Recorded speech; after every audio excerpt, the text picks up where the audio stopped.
Hare Krishna, Krishna Krishna, Hare Hare, Hare Rama, Rama Rama, Hare Hare. Hare Krishna, everyone.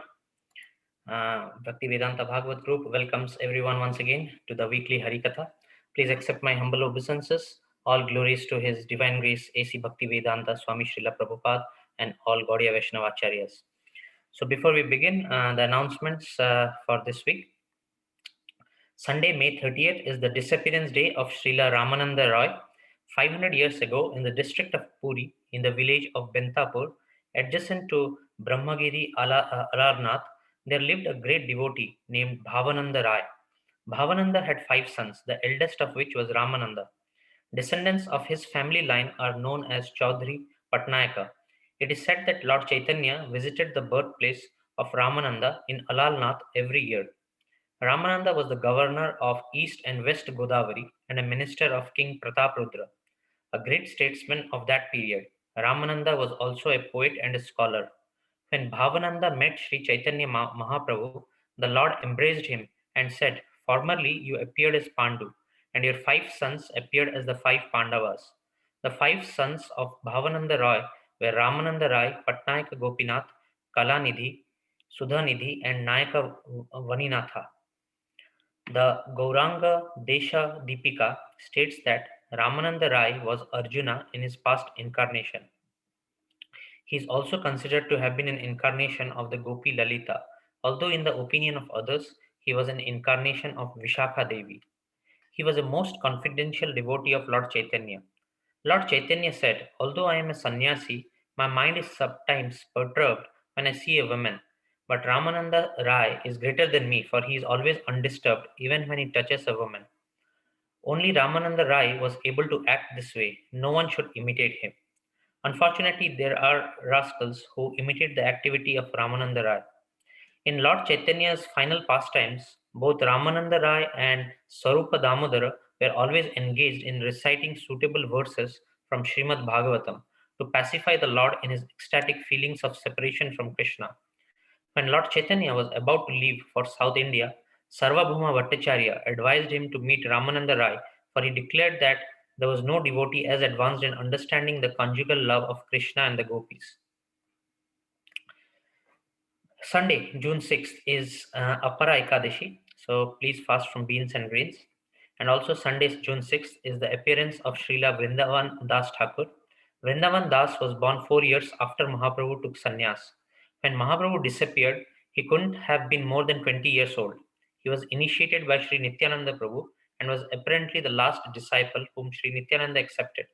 He accompanied Sri Janava Mata to the Khituri Mahotsav. Shri Krishna Dasa Kaviraj Goswami has glorified Vrindavana Das Thakur as the Vedvyas of the pastimes of Sri Chaitanya Mahaprabhu. The pastimes of Krishna have been described in the Srimad Bhagavatam by Vedvyas. Vrindavan Das in the Vedvyas of the pastimes of Sri Chaitanya. He has composed Chaitanya Mangala, which destroys those who hear it, so that we can understand the glories of Chaitanya Nitai, the essence of the conclusions regarding the devotional service as expanded in Srimad Bhagavatam, and the limits of the conclusions regarding Krishna Bhakti. He has composed this great literature to uplift mankind. To compose such a work is not conceivable for a human being, therefore, we can understand that Sri Chaitanya himself is speaking through him. I offer my obeisances tens of millions of times at the lotus feet of that person who has given us such a scripture which can deliver the whole world. So these were our important announcements. And in the last session, His Grace Satchitananda Das Prabhuji beautifully explained the transcendental pastime of Krishna and how Krishna disguised himself as someone who is selling bangles as Manihari. Prabhuji also reiterated the definitions of the various definitions of Hare, Krishna, and Rama in the Hare Krishna Mahamantra and as explained by Jiva Goswami in the Mahamantra Deepika. Also, Prabhuji started the explanation of the third sloka, which is very, very important. And one should chant the holy name of the Lord in a very humble state of mind, thinking oneself lower than the straw in the street. One should be more tolerant than a tree, devoid of all sense of false prestige, and should be ready to offer all respect to others. In such a state of mind, one can chant the holy name of the Lord constantly. Our sincere thanks to His Grace Satchitananda Das Prabhuji for sharing with us this different and wonderful explanations, and which will definitely help us increase our bhava and bhakti and help us progress in our sadhana. Now, we now request His Grace Satchitananda Prabhuji to kindly commence part 13 of Shri Chaitanya Shikashtakam. Hare Krishna.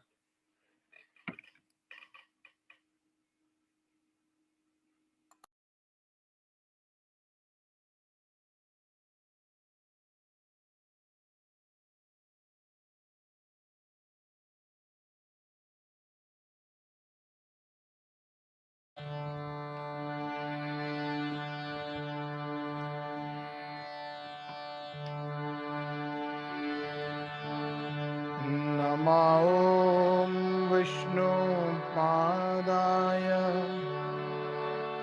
Krishna Preshthaya Bhutale Shrimate Bhakti Vedanta Swamin Iti Namine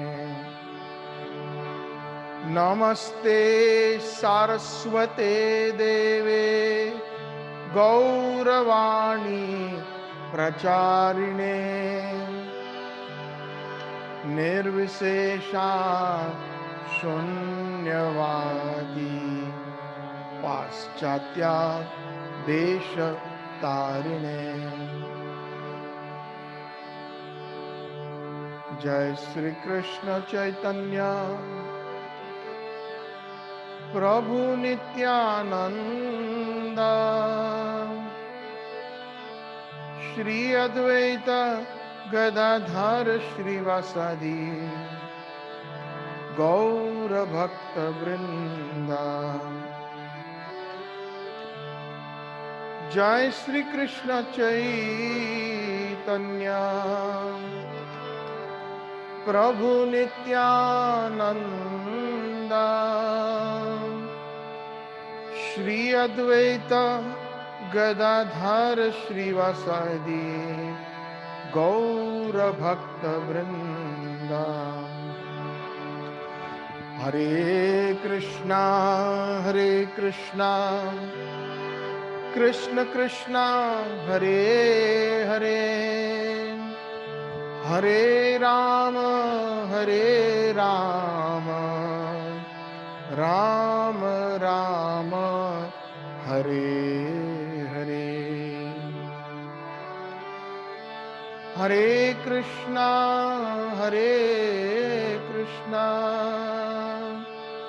Krishna Krishna Hare Hare Hare Rama Rama Rama Hare Hare. So today we will be continuing verse number 3. Trinadapi Sunichena Taro Iva Sahishnunam Amanena Manadena Kirtanya Sadari from the Chaitanya Shikashtakam. And in relation to that, there's a wonderful song that expresses deep humility composed by Srila Bhaktivinoda Thakur from his book Sharanagati. There are 7 songs in that section where Thakur Bhaktivinoda explains the 6 different branches of full surrender. And in each branch, he has composed several bhajans. And the very first branch is Dainya, or humility. And he has composed 7 different songs.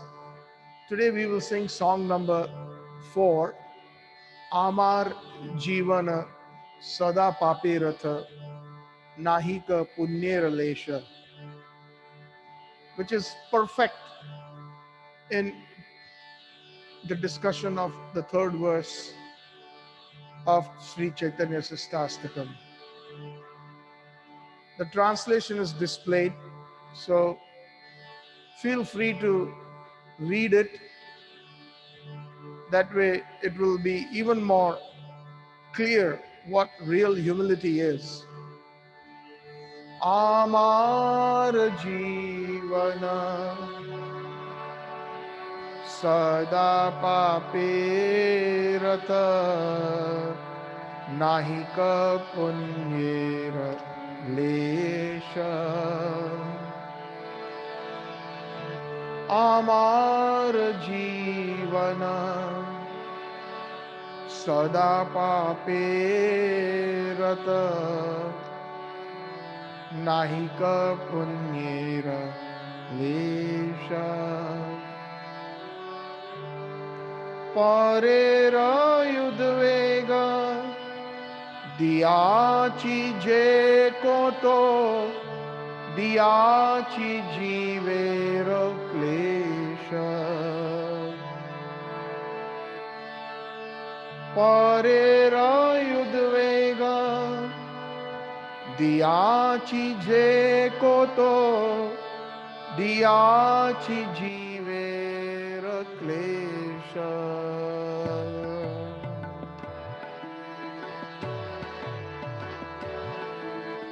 Amar jivana sada pape rata nahi ka punyera lesha.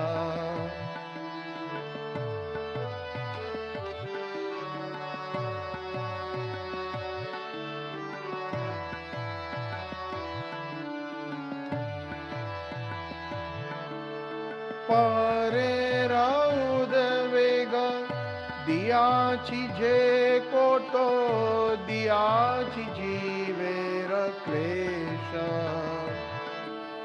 Parera udvega diyachi je koto diyachi jivera klesha.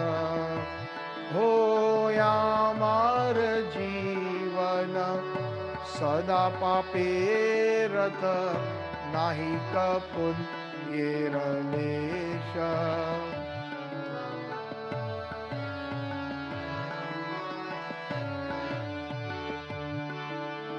Nija sukha lagi pape nahi dori doya hina swartha paro. Nija sukha lagi pape nahi dori doya hina swartha paro. Para sukha dukhi sada mithya bhashi para dukha sukha karo.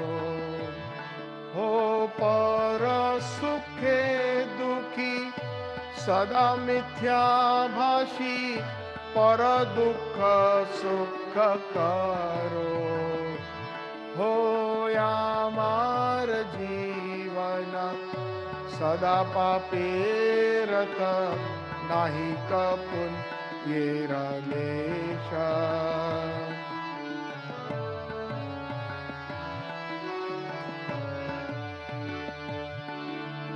Ashesha kamna rudhi majhe mo krodhi dambha parayana.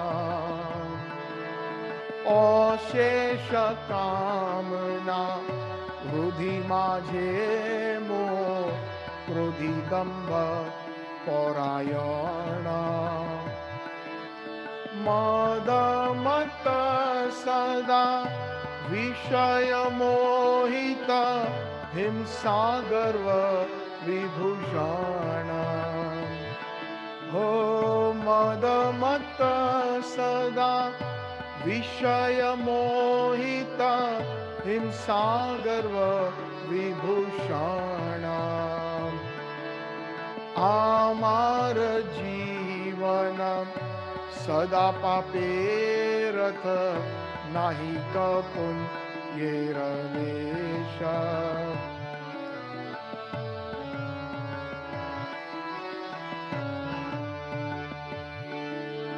Nidralasya hata sukarya virata akarya योगियामि निद्रालस्य हठ सुकार्यवीरट अकार्य योगियामि प्रतिष्ठा लागिया सत्याचरण लोभहट सदा कामी प्रतिष्ठा लागिया सत्य आचरण लोभहट सदा कामी हो यामार जीवन सदा पापे रत नाही कपुन्येर लेश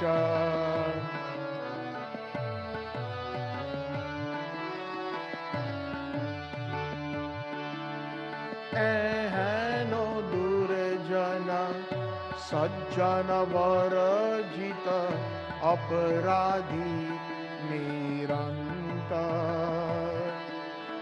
एहेनो दुर्जन सज्जन वर्जित अपराधी निरंतर शुभ कार्य शून्य सदायनर्थ मनः नाना दुखे जरा जरा हो शुभ कार्य शून्य सदायनर्थ मनः नाना दुखे जरा जरा हो यामार जीवन सदा पापे रथ नाही कपुन्येर लेश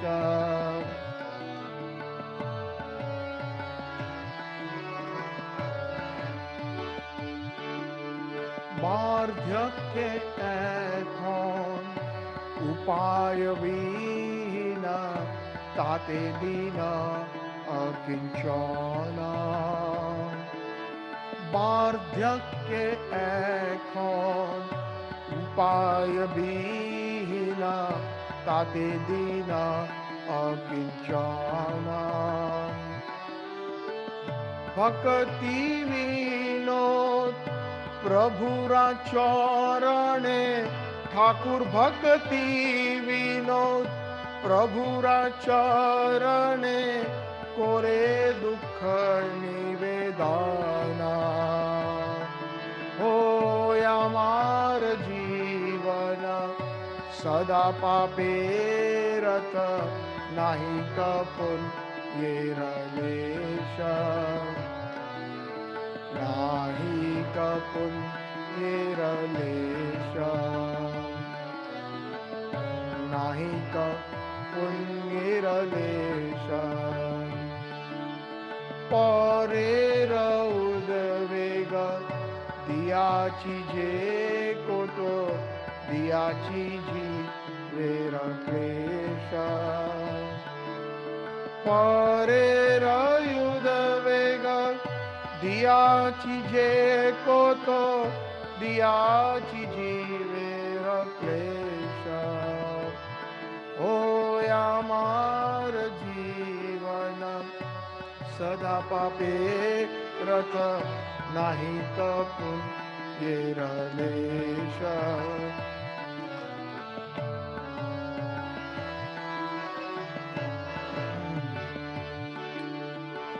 हरे कृष्णा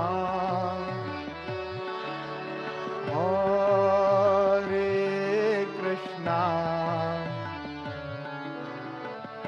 कृष्णा कृष्णा हरे हरे हरे राम हरे राम राम राम हरे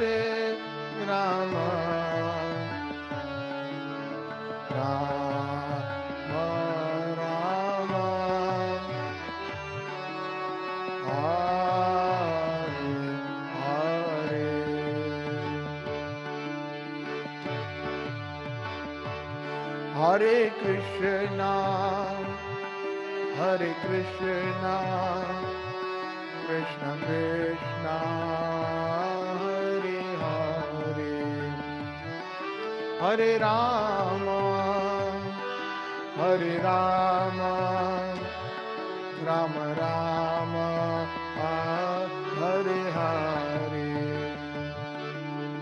Namo Namah Tulasi Krishna Preyasi, Namo Namah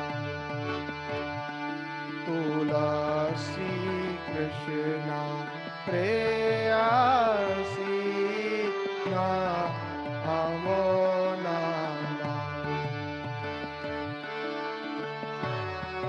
Radha Krishna Seva Pavo Eya Bhilashi,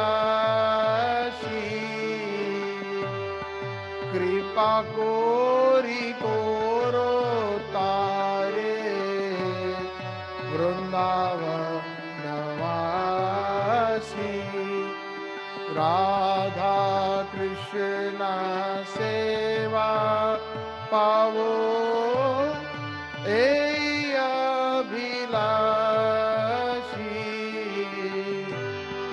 Krupa Kori Koro Tare, Vrindavanavasi. Moreya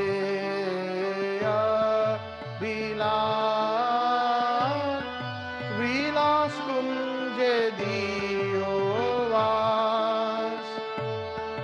Noyone Rivo Sada, Jugala Ruparasi. Moreya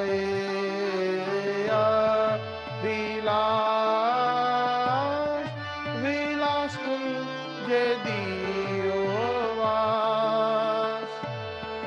Noyone Rivo Sada, Jugala Ruparasi.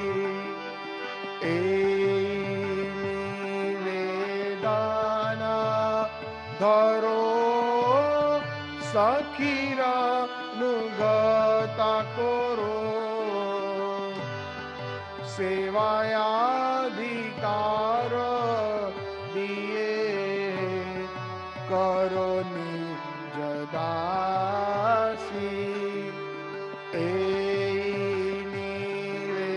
Vedana Dharo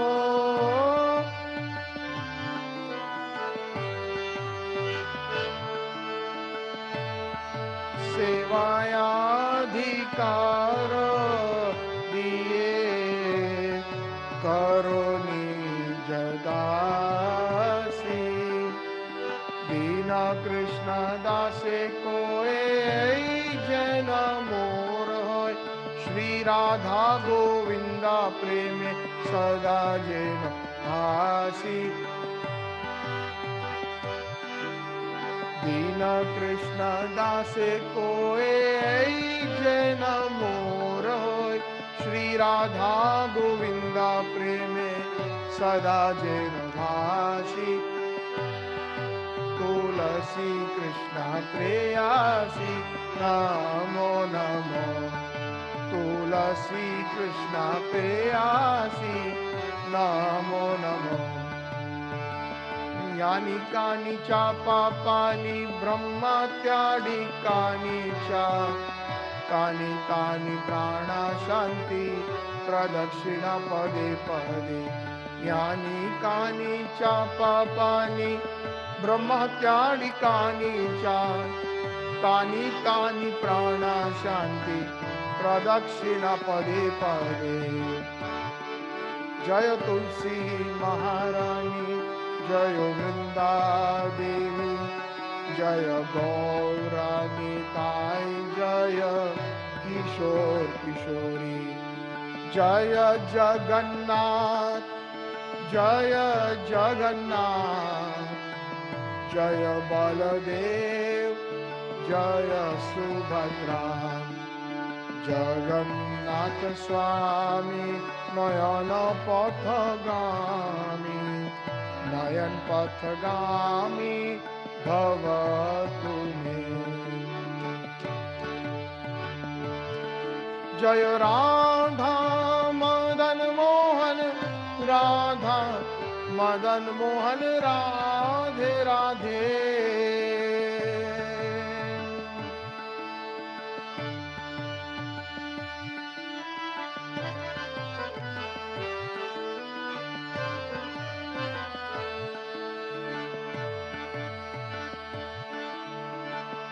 जयतां सुरतो पंगो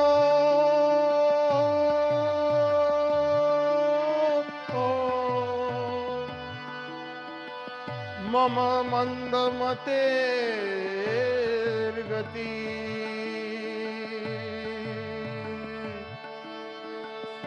मत्सर्वस्व पादाम्भोजो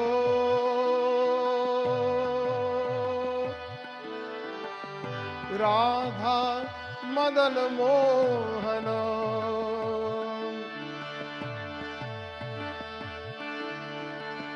Divya वृंदारण्य Kalpadruma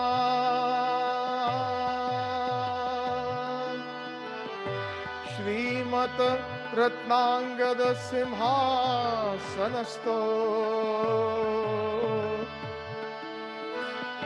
Shri Srila Radha Govind देवो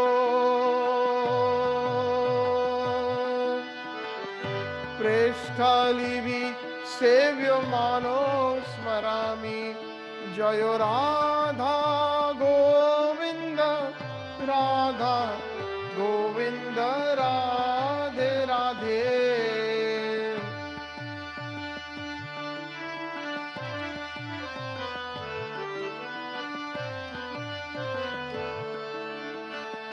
श्रीमान रास रसारंभी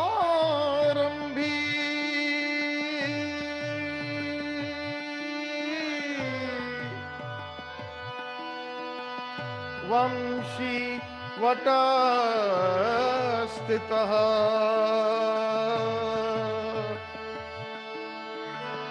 कर्षणे स्वर्णेर्वेणुर्गोपी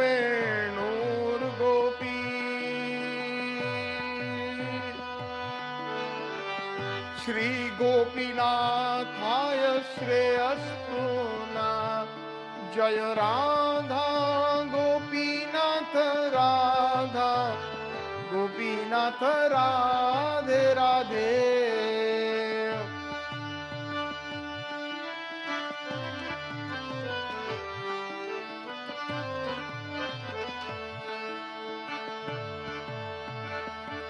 जयो राधा रमण राधा रमण राधे राधे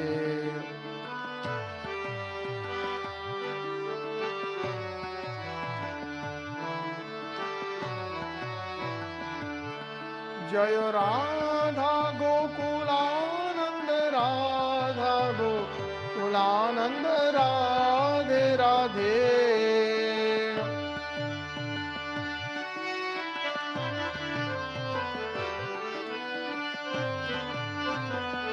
हो जयो राधा दामोदर राधा दामोदर राधे राधे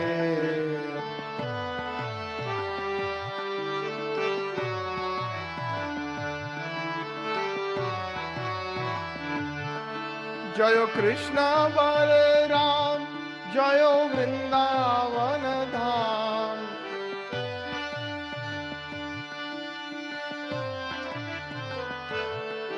जय राधा श्याम सुंदर राधा श्याम सुंदर राधे राधे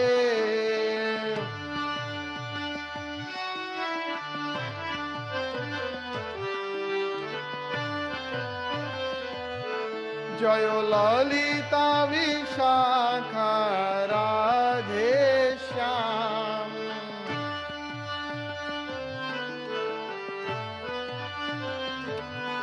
जय ललिता विशाखा राधे श्याम।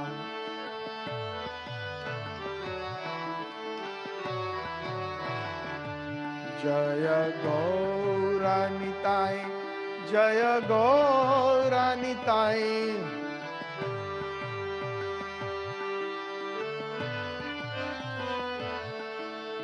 जय सच्चिनंदन गौर हरि।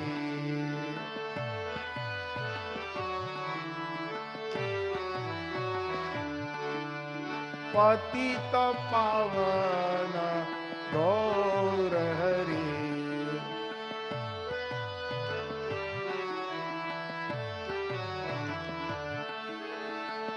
आजानुलंबितो भुजौ कनकायवधातो। संकीर्तनै पितरवो कमलायताक्षो।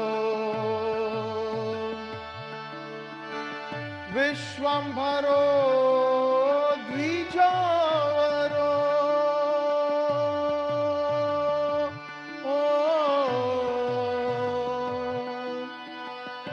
युगधर्म पालो। वंदे जगत प्रिय करो करुणाय अवतारो। जय सच्चिनंदन गौर हरि। पतित पावन गौर हरि। बोलो निताई गौरांग गौर हरि। हो निताई गौरांग गौर हरि। प्रभुपाद प्रभुपाद प्रभुपाद प्रभुपाद। गुरुदेव गुरुदेव गुरुदेव। जय जय गुरुदेव जय जय गुरुदेव जय जय गुरुदेव। गौर प्रेमानंदे हरि हरि बोल।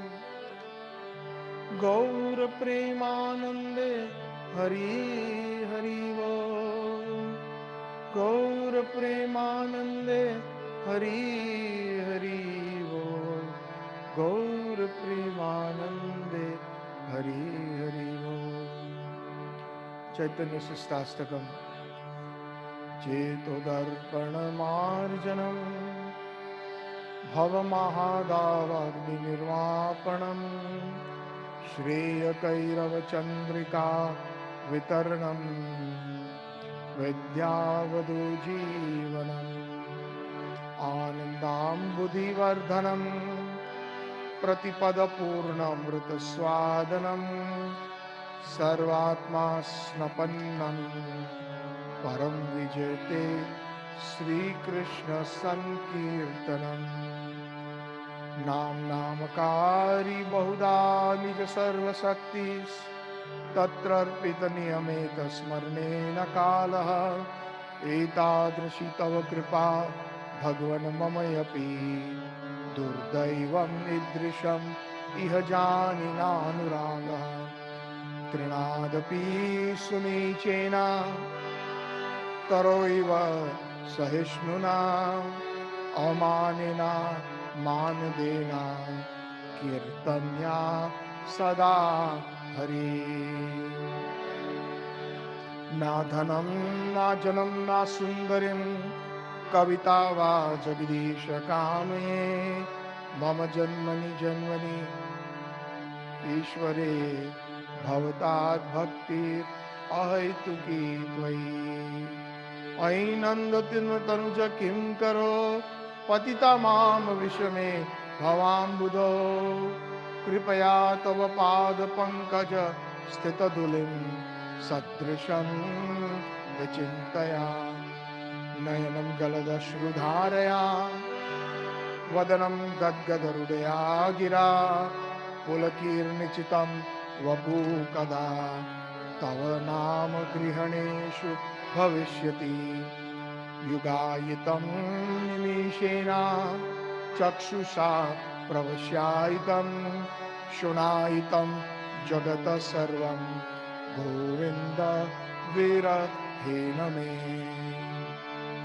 आश्लिष्य पादरतां पिनष्टु माम् अदर्शनं मर्म हर्तु करोतु वा यथा तथा वा विधातो लम्पटो मत्प्राणनाथस्य एव न परः मत्प्राणनाथस्य एव न परः मत्प्राणनाथस्य एव न परः। श्री चैतन्य शिष्टाष्टकम की जय।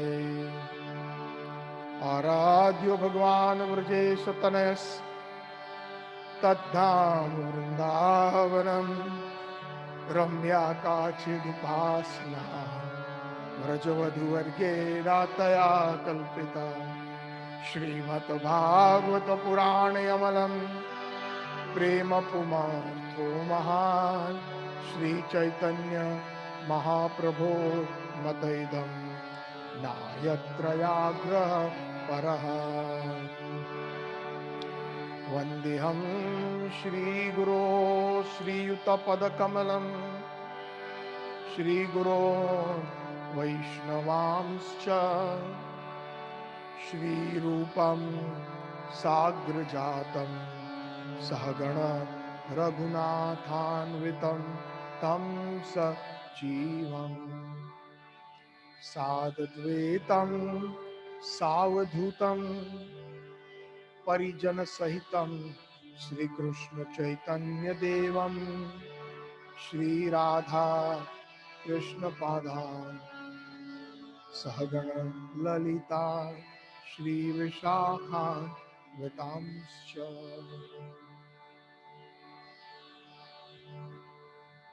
नवनीरदनिन्दितकान्तिधरं रससागर भूपवरं शोभवङ्किमचारु शिखण्डशिखिं भज कृष्णनिधिं व्रज राजसुतं भज कृष्णनिधिं व्रज राजसुतं। राधिका सरोदइन्दु निन्दिमुख मण्डली वन्द्ये श्रीपादपद्म वृषभानु नन्दिनी वन्द्ये श्रीपादपद्म वृषभानु नन्दिनी वन्द्ये श्रीपादपद्म वृषभानु नन्दिनी। रासेश्वरी श्रीमती राधा रानी की जय। पतित पावन निताई गौर सुंदर की जय। ब्रह्म मध्व गौड़ीय संप्रदाय आचार्य गुरुवर की जय। His Divine Grace AC भक्ति वेदांत स्वामी श्रीला प्रभुपाद की जय। गौर प्रेमानंदे हरि हरि बोल। गौर प्रेमानंदे हरि हरि बोल। गौर प्रेमानंदे हरि हरि बोल। गौर प्रेमानंदे हरि हरि बोल।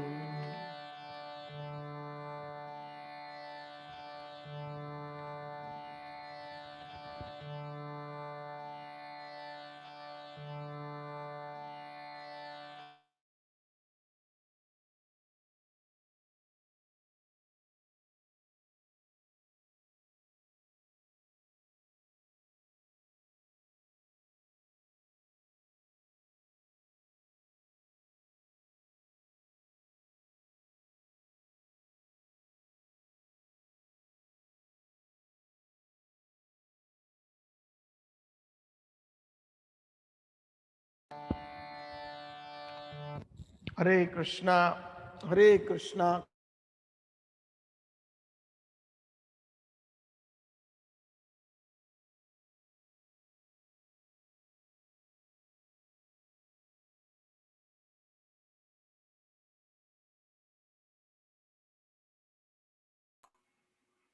Prabhuji, you need to unmute yourself.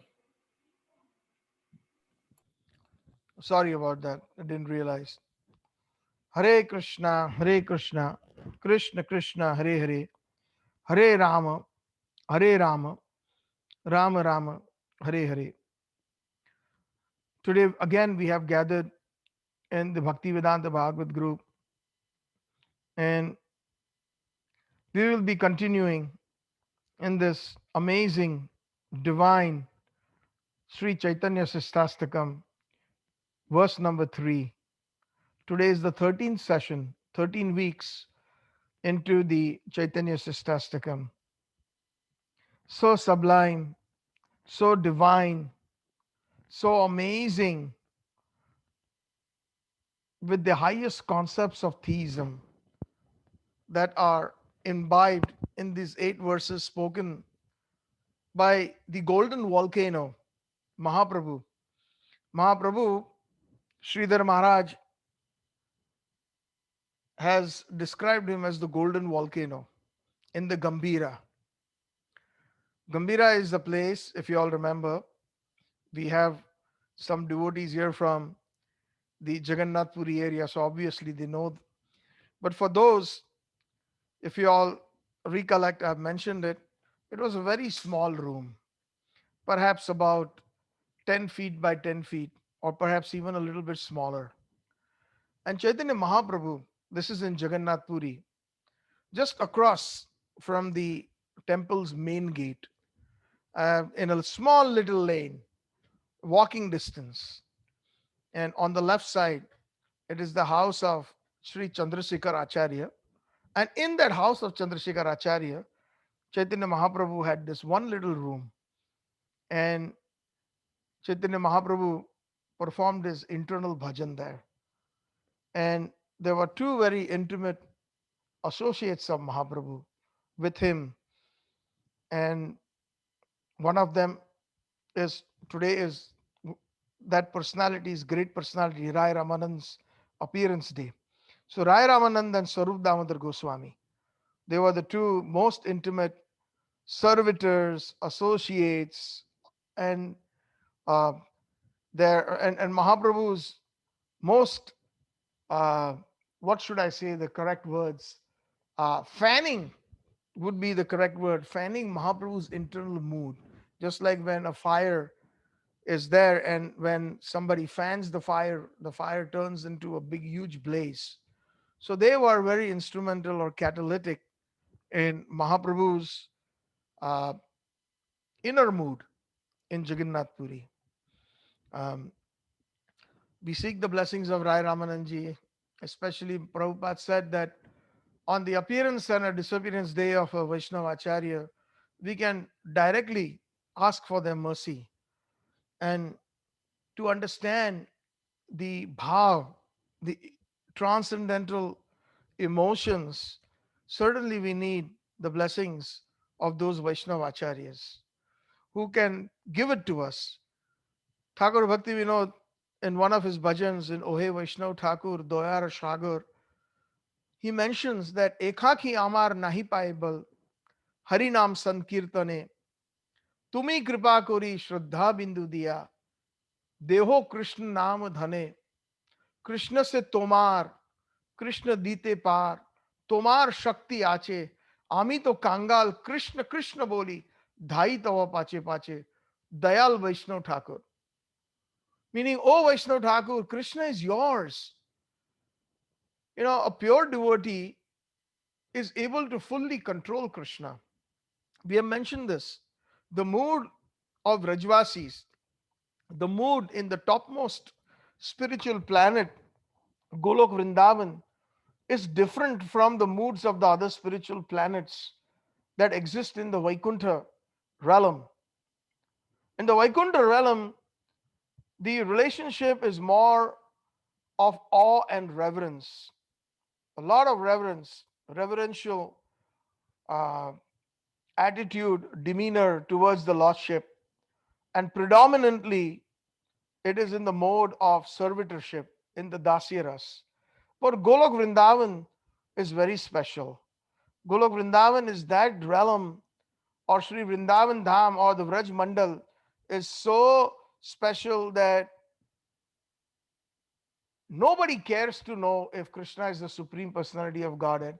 And Krishna himself is covered by a very special magical spell by Yogamaya, where even he himself doesn't know that he is the Supreme Lord.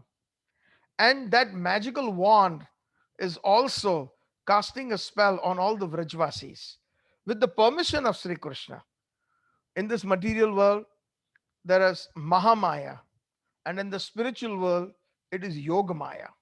Yoga means, in Sanskrit, if we simply translate it into English, it means to connect. We hear this word yoga. Now it is very much a common word even in the English vocabulary. But very few people really understand the ultimate meaning of yoga. Nowadays, we see that there are on every township, in some of the major shopping centers or around there, we find yoga studios, hot yoga, this yoga, that yoga, hatha yoga, under those banners. So it is simply a business, and it has been misclassified as yoga because these are simply exercises that were taught by the great sages of India with two purposes. One purpose is to First purpose is to first control the senses, and when one's senses are controlled, the second and the very important actual connection or yoga is to connect with the Supreme Lord. So if the second and the most important element is missing, then that yoga is not easy. It's not yoga. Sri Prabhupada called it simply some gymnastic exercise to keep the body fit. And we are not this body. Is it not true? We are all have heard this a million times. Bhagavad Gita is talking about that time again. Sri Krishna is saying that you are not this body. So many different verses and different ways Krishna is explaining Arjun that you are a spirit soul. Na jayate mriyate va kadachin nayam bhutva bhavitavana bhuyo ajo nitya shashwata ayam purano na hanyate hanyamane sharira. It is the soul is never born. It never dies. It is the oldest. And when the body is slain, or when the body is no more, the soul continues to exist. So the body and the soul are two different entities, if I may say so. Uh, the soul resides in the body, and the moment the soul leaves the body is pronounced dead. And so, to keep the body fit without the major component of Krishna consciousness, without connecting to Sri Krishna, the Supreme Lord, in any of his features, most of the time the yogis in the old days, the good old days, in Satya Yoga, etc., Dhayatam Vishnu, they used to meditate and they used to perform all these different exercises of yoga for controlling the senses. And once the senses were controlled, they would realize that they are not this body, they are the spirit soul.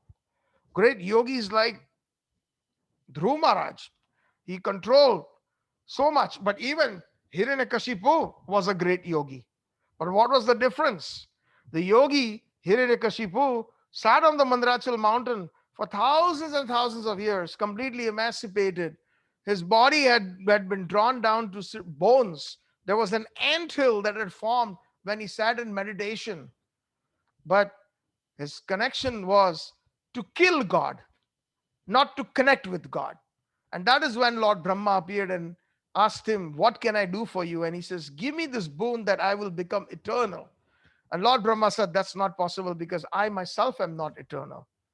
I also die after a certain number of years. Although I live up to 3 or 4 trillion earthly years, but after that, death comes to me as well. So I'm sorry, you are not approaching the right entity for that if you want to become immortal. So then, okay, he tricked Lord Brahma by saying, I should not die by any animal, any man, any demigod, neither inside my palace, outside my palace, neither in water, neither in air, neither at night, neither during the day, neither by any weapon, neither by any dead, neither by anything alive, etc. He covered all his bases. And eventually, when Lord Brahma granted all those, then he became invincible in one sense, and he created havoc, and he was the enemy. He didn't want to connect to Vishnu. But whereas there are devotees like Dhruv Maharaj, who stood in tapasya for many, many years, he stopped eating food, and then later on he just ate berries and leaves that were fallen on the ground. He stopped doing that.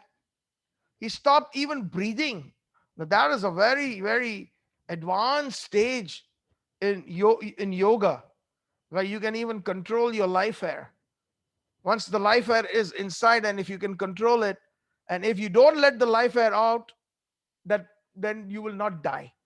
That is one of the ultimate in sense control. But eventually, his goal was to have the association of the Supreme Lord. That is real yoga. And because of that yoga, Lord Narayana appeared in front of him. Whereas, due to the yoga of Hiranyakashipu, the demon, no Lord Narayana or any of his avatars, they did not appear in front of him. So we have to understand what is yoga is to connecting with the Supreme Lord, with whatever faculty we have, by the words, mind, body, senses. Uh, Risikena Risikesha Sevanam Tad Bhakti Ruchyate. Sarva Upadi Vinirmuktam Tat Paratena Nirmalam.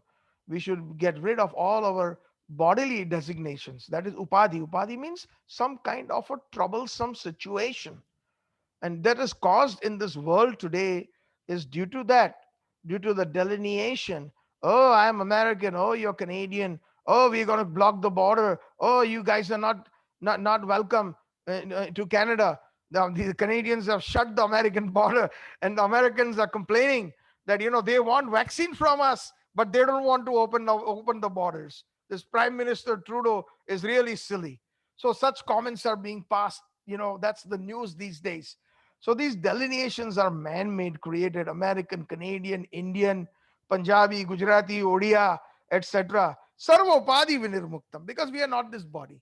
Body was born in a certain country, born in a certain place, born to a certain parents practicing a particular faith. So then we identify with the entire entourage and the entire package, and we create our own identity.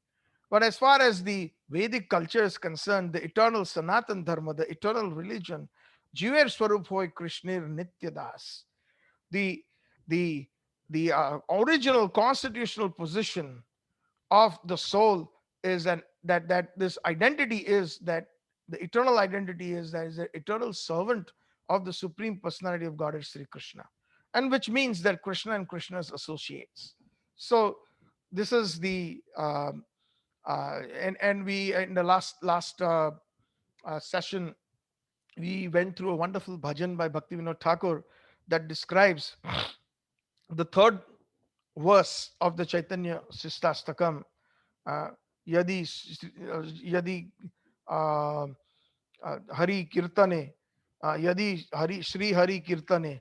If you want to really do real kirtan or real yoga or real meditation, yoga means again to connect to Krishna, then one has to be very humble. And then he goes on to describe all those wonderful qualities that are described in the third verse. What are those four qualities? Uh, Humbler than a blade of grass. Number two, tolerant like a tree. Number three, giving respects unto all. And number four, not expecting any kind of respect for the self. Now, And these instructions that Chaitanya Mahaprabhu gives are the summum bonum of obtaining pure bhakti. Bhakti is also of different types. There is Sakam Bhakti, there is Mishra Bhakti. Mishra means mixed. Mixed Bhakti means like it's that kind of bhakti where we have some material motive. So that is the reason why we approach the Supreme Lord. And the Lord is very kind. He grants those. And Krishna says that in the Bhagavad Gita, generally speaking, people approach me for these four things. Four kinds of classes of people they approach me. Arti, Artharti, Jnani, and Jigyasu. Four. Arti means those who are in distress, dukhi. Uh, People either due to some kind of a miserable situation, they approach the Lord, which is good. Nothing wrong with that. Krishna says that's acceptable. They come to me and I can, you know, um, mitigate their distress. Um, Arti means those who need money. Sorry, those who are Artharti. Artharti means those who need money, wealth. Jnani, those who want to obtain knowledge. There's a lot of people in this world who are like they want knowledge, more and more knowledge, and like that they pray to the Supreme Lord or to some of the demigods like even Saraswati Mata for that talent, so that they can acquire knowledge. And then the fourth category is a jigyasu. Jigyasu means one who is inquisitive, and that inquisitiveness can be variegated in nature. It can be inquisitiveness about this. Uh, they are That inquisitiveness can be the inquisitiveness of this material world and about so many different things around us. Space, the moon, the sun, the stars, and there could be inquisitiveness about some kind of spirituality. So Sukritino, my dear friend Danpran Prabhu just mentioned in the chat box. They are Sukrutino.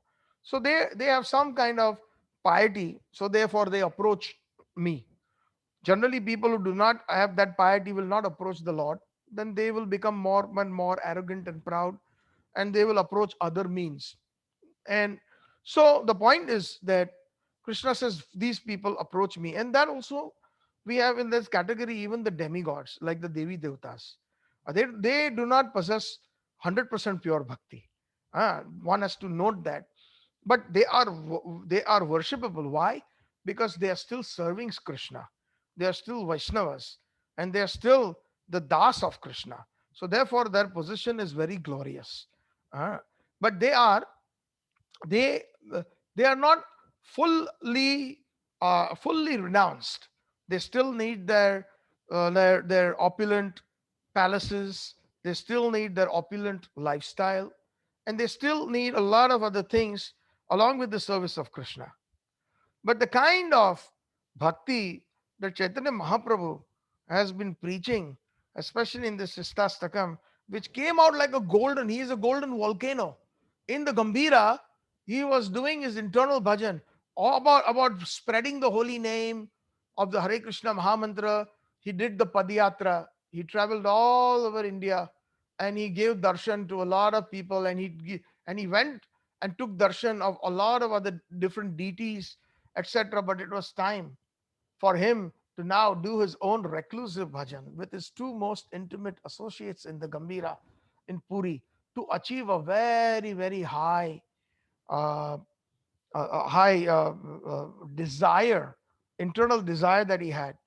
Krishna had an internal desire, three internal desires which he wanted to fulfill. And that is the reason why he took to this bhajan. And that bhajan, as we had explained, he first talks about chanting the holy names that can give you the results, transcendental results.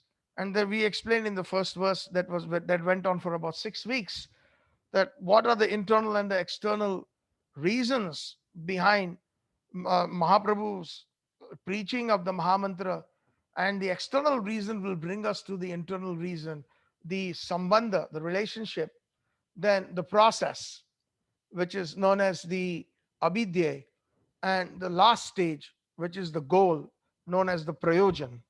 So this Hare Krishna Mahamantra can is actually all three. It can reward all three of us. In the beginning, it will help us to establish a relationship between us, the Jiva, and the Supreme Lord. And then the process is there. And there, along the process, because it's a live mantra, the Hare Krishna Mahamantra is constantly for the sincere seeker, and under the guidance of a pure Vaishnavas.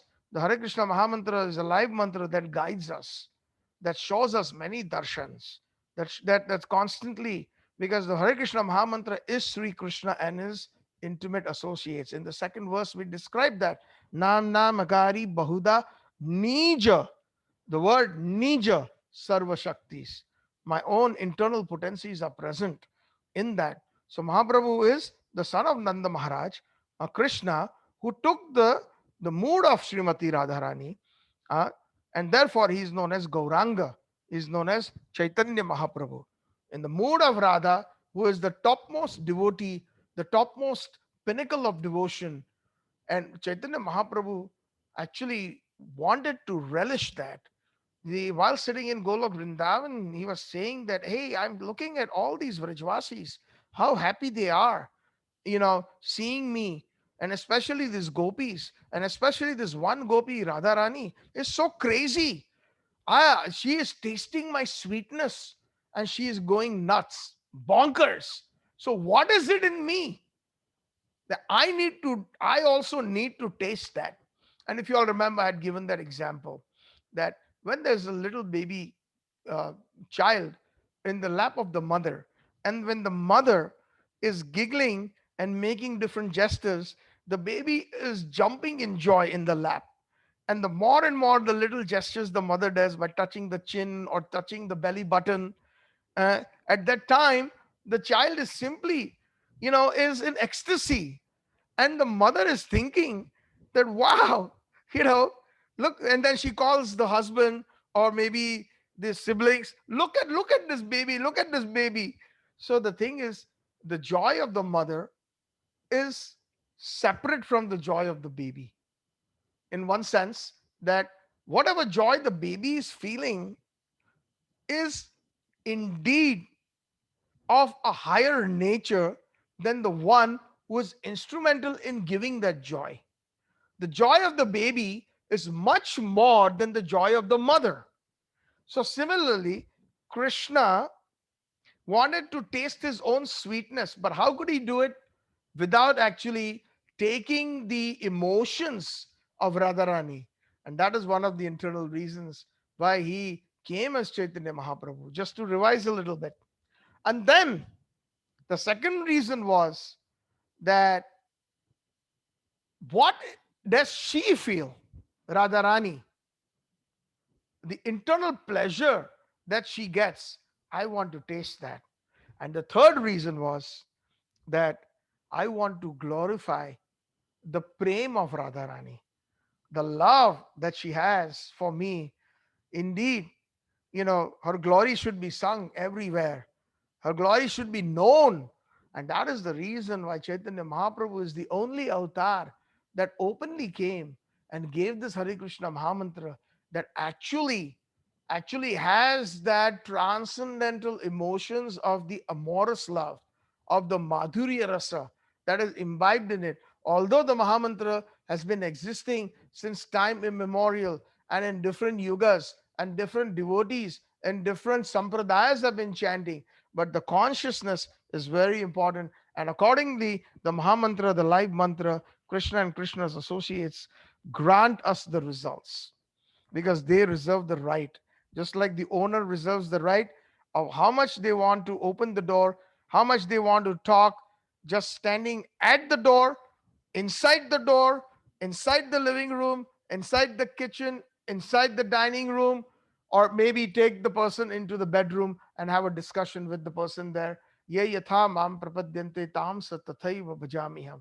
Krishna says in the Bhagavad Gita, as one worships me, I reciprocate accordingly. So this is the Gaudiya Vaishnava Bhav, and Chaitanya Mahaprabhu was full of that rasa, that mellow. When he obtained the mood of Srimati Radharani, He was like a golden volcano bursting. And when it burst, in the Chaitanya Charitamrita, it is discussed in the Antya Leela, 20th chapter, which is the last part, and the Samam Bonam is the Chaitanya Shikashtakam that flowed like golden lava from the mouth of the golden volcano.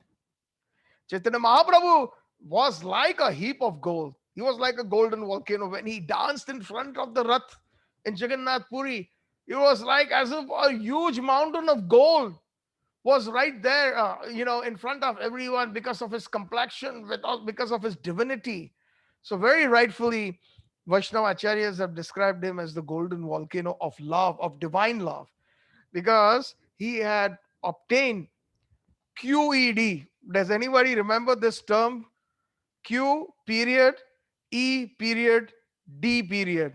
We used to do that at the end of mathematical equations or in the end of some long physics calculations. Uh, Means whatever has to be demonstrated, it has been demonstrated. It's a Latin word for quod erat demonstrata. We still remember we used to write that after we finished the entire equation in school when the teacher asked us to come to the blackboard. So now she knew that we had done, and then she would check the equation. QED, quod erat demonstrata, in Latin means, basically in English means, whatever has to be demonstrated, it has been demonstrated, or whatever has to be achieved, it has been achieved. So the Gambira was the QED for Krishna, Nanda Nandan, quod erat demonstrata. Anyways, so coming back to the third verse, Bhaktivinoda Thakur had compiled this wonderful bhajan expressing the entire third verse. And then in that, we explained that why should one be humbler than a blade of grass? Uh, so we have explained that the grass also, when somebody tramples the grass, and once you lift the foot, the grass has the tendency from the from this position that it is there, it can spring up again. So one has to be humbler than a blade of grass. That is the quality of these four qualities are that of a pure Vaishnava. And this is very difficult to attain. I tell you, it becomes even more difficult for the speaker, which is me, because when I speak on certain subjects that are so elevated, and I know I've not even reached an iota of it, but through the process, our prayers is that we may reach that. We do not want to become demigods. We do not want to go to the heavenly planets. That is not our goal. Even if we have to stay here, Swargeshu, Narkeshu, Apavargeshu, Samatulya Darshana for a Vaishnava, whether one goes to Swarga, to the heavenly planets, Krishna's will, there also we will we will serve Sri Krishna, whatever his will is. Swargeshu, Narkeshu. And if we have to go to hell, we will go to hell, no problem. Like Naradji, he goes to hell, he goes to heaven, he goes to the spiritual planets, whatever Krishna's wishes. Not that we are selective. We become very selective, even in the temple, when somebody gives us some service. Prabhuji, Mataji, can you clean the floor? Then suddenly they will give a nice 32 teeth green. Prabhuji, I have some seva in the pujari room. I have some seva to do some kirtan. Prabhuji, can you find somebody else? So, like this, nobody wants to do those menial jobs. Um, Srila Bhakti Siddhanta Saraswati Thakur, let me tell you a little pastime. When in the Gaudiya Math, when this is prior to the formation of ISKCON, the movement is known as Gaudiya Math. Gaudiya means we are all Gaudiya Vaishnavas, because we follow the Vaishnavas from Gaud Desh, which is West Bengal, and which is where Chaitanya Mahaprabhu appeared. So Gaud Desh is Gaud, and actually speaking, those Gaud Brahmanas, they had come from Karnataka, the Saraswat, Gaud Saraswat Brahmins. They had because the Navadvip in West Bengal was the most highest learning seat. Just like we call that if you want to go to certain medical school, go to John Hopkins, Howard and Stanford and Rutgers for engineering. So these all universities have a certain specialty. For so similarly, back in those days, Banaras was considered a seat of learning. And even today, Banaras has many BHU, Banaras Hindu University is still there. Um, but in those times, it was different. Nowadays, it is mostly academic in nature. There was no devotional spirit. I'm sorry, there is no devotional spirit in today's even the theistic education, whether it is studying the Bible or it is studying the scriptures. It's not with the, so that is the reason, personally speaking, I am not very much inclined to either be a part or teach these courses that are labeled Bhakti Shastri or Bhakti Vaibhav that are there in ISKCON. They're encouraging in one sense. And it is up to the individual when you are studying something, how much you will be studying it with the with the uh, with the eyes of devotion. Premanjana churita bhakti vilochanena. Santa sadaiva hridayeshu vilokayanti. This is what Lord Brahma says. It is with premanjana, with the eyes, the love of the ointment of love we should have when we are studying the scriptures also. Otherwise, it will become academic in nature. We will finish the verses, we will pass a certain exam that has got questions and answers, and at the end of the day, we are done and we got the certificate, and we can put a nice frame around it and put it in our library where the books are or where people are coming. So that is not the goal of pure bhakti. Honestly speaking, some people take objection when I speak such a way, but that's okay. Uh, we have known many people that, professors in the University of Chicago in the theism department, who have written a thesis on Rup Goswami, and has been awarded PhD, but never seen him in the temple, never seen him come down and bow down in front of Srila Prabhupada or in front of the deities. So what use is that degree? That conferring that PhD degree, in my personal opinion, is just an academic exercise that will just only fan one's ego that I have achieved this. That achievement, just like when we get a degree in the material world, a convocation, that though that is not our achievement is what Mahaprabhu is saying in this verse: humbler than a blade of grass. The gopis never had that education. Uddhav, actually, Uddhav was sent to Vrindavan by Sri Krishna from Dwarka. Uddhav, please go. You're my best friend. I want you to go to Vrindavan. There is an external reason and an internal reason why Krishna sent him and why Krishna picked him. So Uddhav had heard about the Krishna leaving Vrindavan from Krishna, and how much love Krishna received from the Vrajvasis.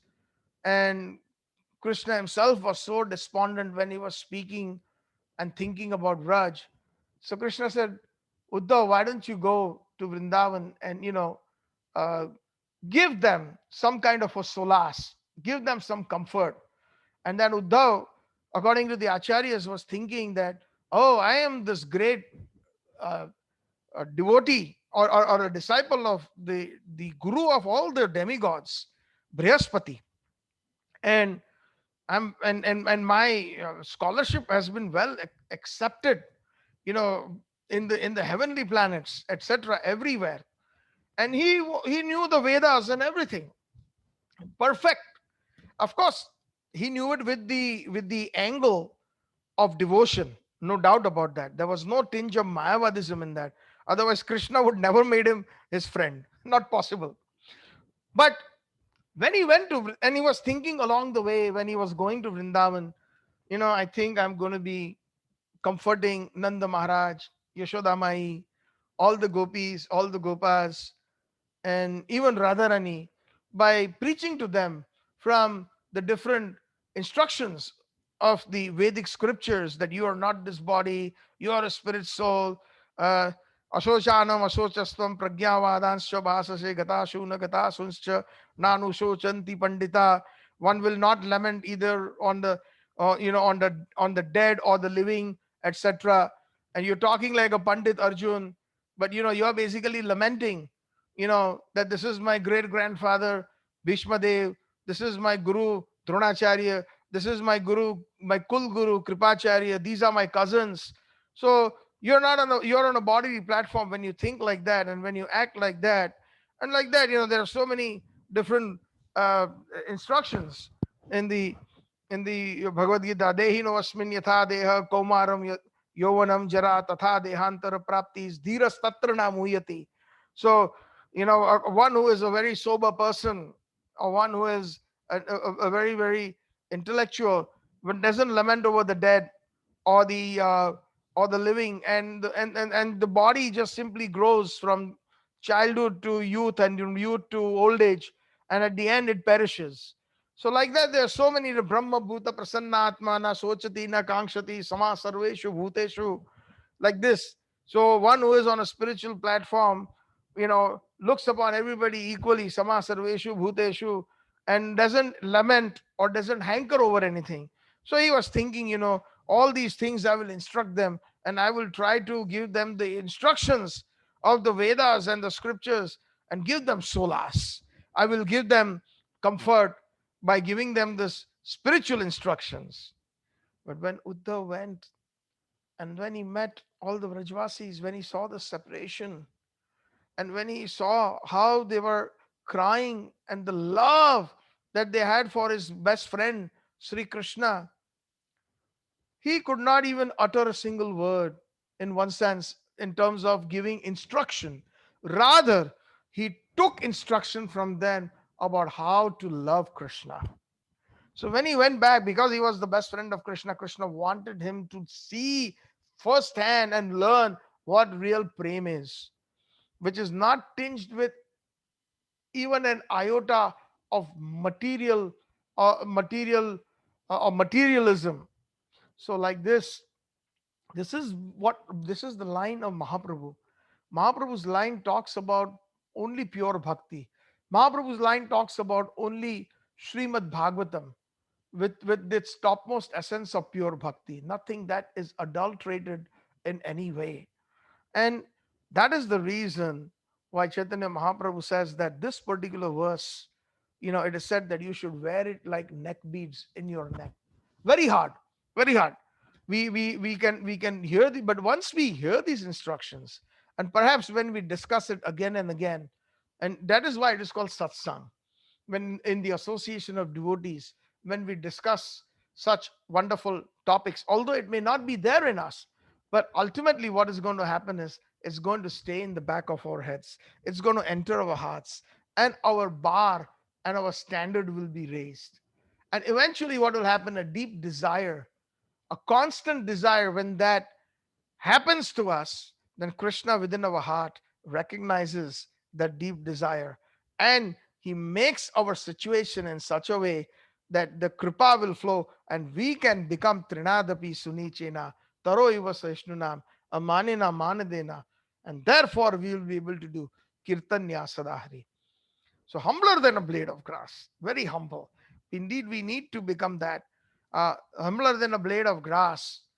Uh, and then more tolerant than a tree, because or like a tree, the tree is such, the quality of a Vaishnava should be that although somebody may disregard us or even be violent towards us, or may uh, perform or behave in such a way that it is not befitting even in the ordinary human society, but even then, if we are very tolerant, if we are very tolerant, just like a tree, although somebody may desecrate it by passing urine or stool underneath a tree, or sometimes some people cut the tree's branches and hurt the tree, but even then the tree, as long as it is living, it doesn't stop giving the shade, it doesn't stop giving the fruits and flowers. And that is what the Vaishnavas are. That is being tolerant in a tree. Talking about, I was in this yesterday. I did a session on Sharanagati, the first branch, which is humility, and it kind of coincides with our Trinadapi Sunichena, this third verse of the Chaitanya Shikashtakam. So, uh, in ISKCON Niagara, I have decided that whenever I get the opportunity to speak, I will be speaking on Sharanagati. until I finish all the six branches. So yesterday I finished, as much as I could, the first branch of Sharanagati. Sharanagati means full surrender. Everybody is surrendered, but all anybody who has got some faith has some surrender. But full surrender is like a solid, like a rock. We are not moving anywhere. Whether you kick us or you embrace us, oh my dear Lord, you are my Lord and Master, birth after birth after birth. This is basically the essence of the eighth verse of the Chaitanya Shikashtakam, which, when the time arises, we will continue. We will try to throw some light on it based on our ability. So my my point is that yesterday I was thinking in the morning when I speak about humility, besides just taking shlokas, or conveying shlokas from the scriptures, how about the actual life of the Vaishnavas, uh, you know the humility that they actually lived, this Trinadapi Sunichana, the third verse of Chaitanya Shikashtakam. And I was thinking, a few incidences from Srila Prabhupada's life, then from his Gurudev Srila Bhakti Siddhanta Saraswati Thakur, then from his Gurudev Srila Gaur Kishore Babaji Maharaj, then from his Gurudev Srila Bhakti Vinod Thakur, like that in the Parampara, Rup Goswami, Sanatan Goswami, the examples of their humility. So I kind of, mm, um, I was reminiscing on that, and then I quoted a few things that I thought would help all of us. And then I also quoted, a couple verses from the Bhagavad Gita about Srimad Bhagavatam, how the different humble prayers of the different devotees, and of course the Chaitanya Charitamrita, which we are discussing now. This Chaitanya Shikashtakam is a part of the Chaitanya Charitamrita, Antyalila chapter 20. So, maybe I should share the same thing with you all today about humility in terms of tolerant than a tree, and then amanena, not to expect any respect for the self, and manadena, giving respects unto all. So in the life of Srila Prabhupada, when Srila Prabhupada boarded the ship in 1965 on the Jaldut, and Jaldut was the steamship that was coming to America after a uh, 40-day journey. So when Srila Prabhupada, he uh, he actually was almost had reached the Boston Harbor. Couple of miles into the ocean, all major ships, especially cargo ships, have to draw anchor. They throw the anchor and then they wait for the local harbor for guidance. Just like uh, I have a little experience in boating and also in flying. I used to have a pilot's license many years ago, and there is a certain pattern that you have to follow, a discipline, so that there are no accidents. So even when I used to fly, for those who are joining me from Chicago, I used to fly out of Midway Airport, and in Midway Airport, we all the airports have a pattern. So before you basically, even it's not that you just take the plane out of the hangar, or that has been parked outside the hangar. You can start up the engine and you can just simply take the first runway that's available and take off. No, it's not like that. What you have to do is basically, first you have to do the entire inspection, etc., all the safety rules, and then you have to call the tower before you even move the plane, that hey, here's my intention, and I'm going to be heading at a 240-degree west. So that's my intention. So I'm going to be heading dead west, 240 degrees.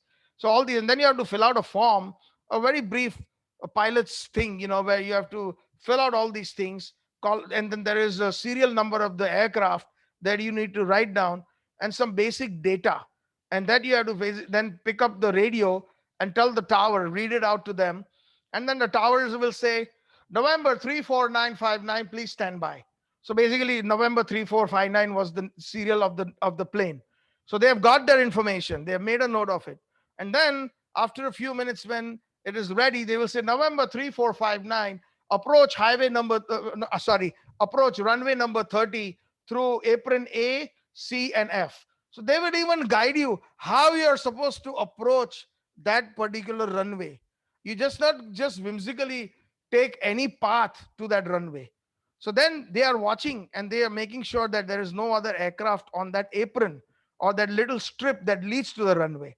And then they will ask you to stay short of the runway and line up basically. So there are a bunch of other aircraft in front of us, and those aircraft are also asked to stop before the takeoff position to make sure, because some of the runways there is cross traffic.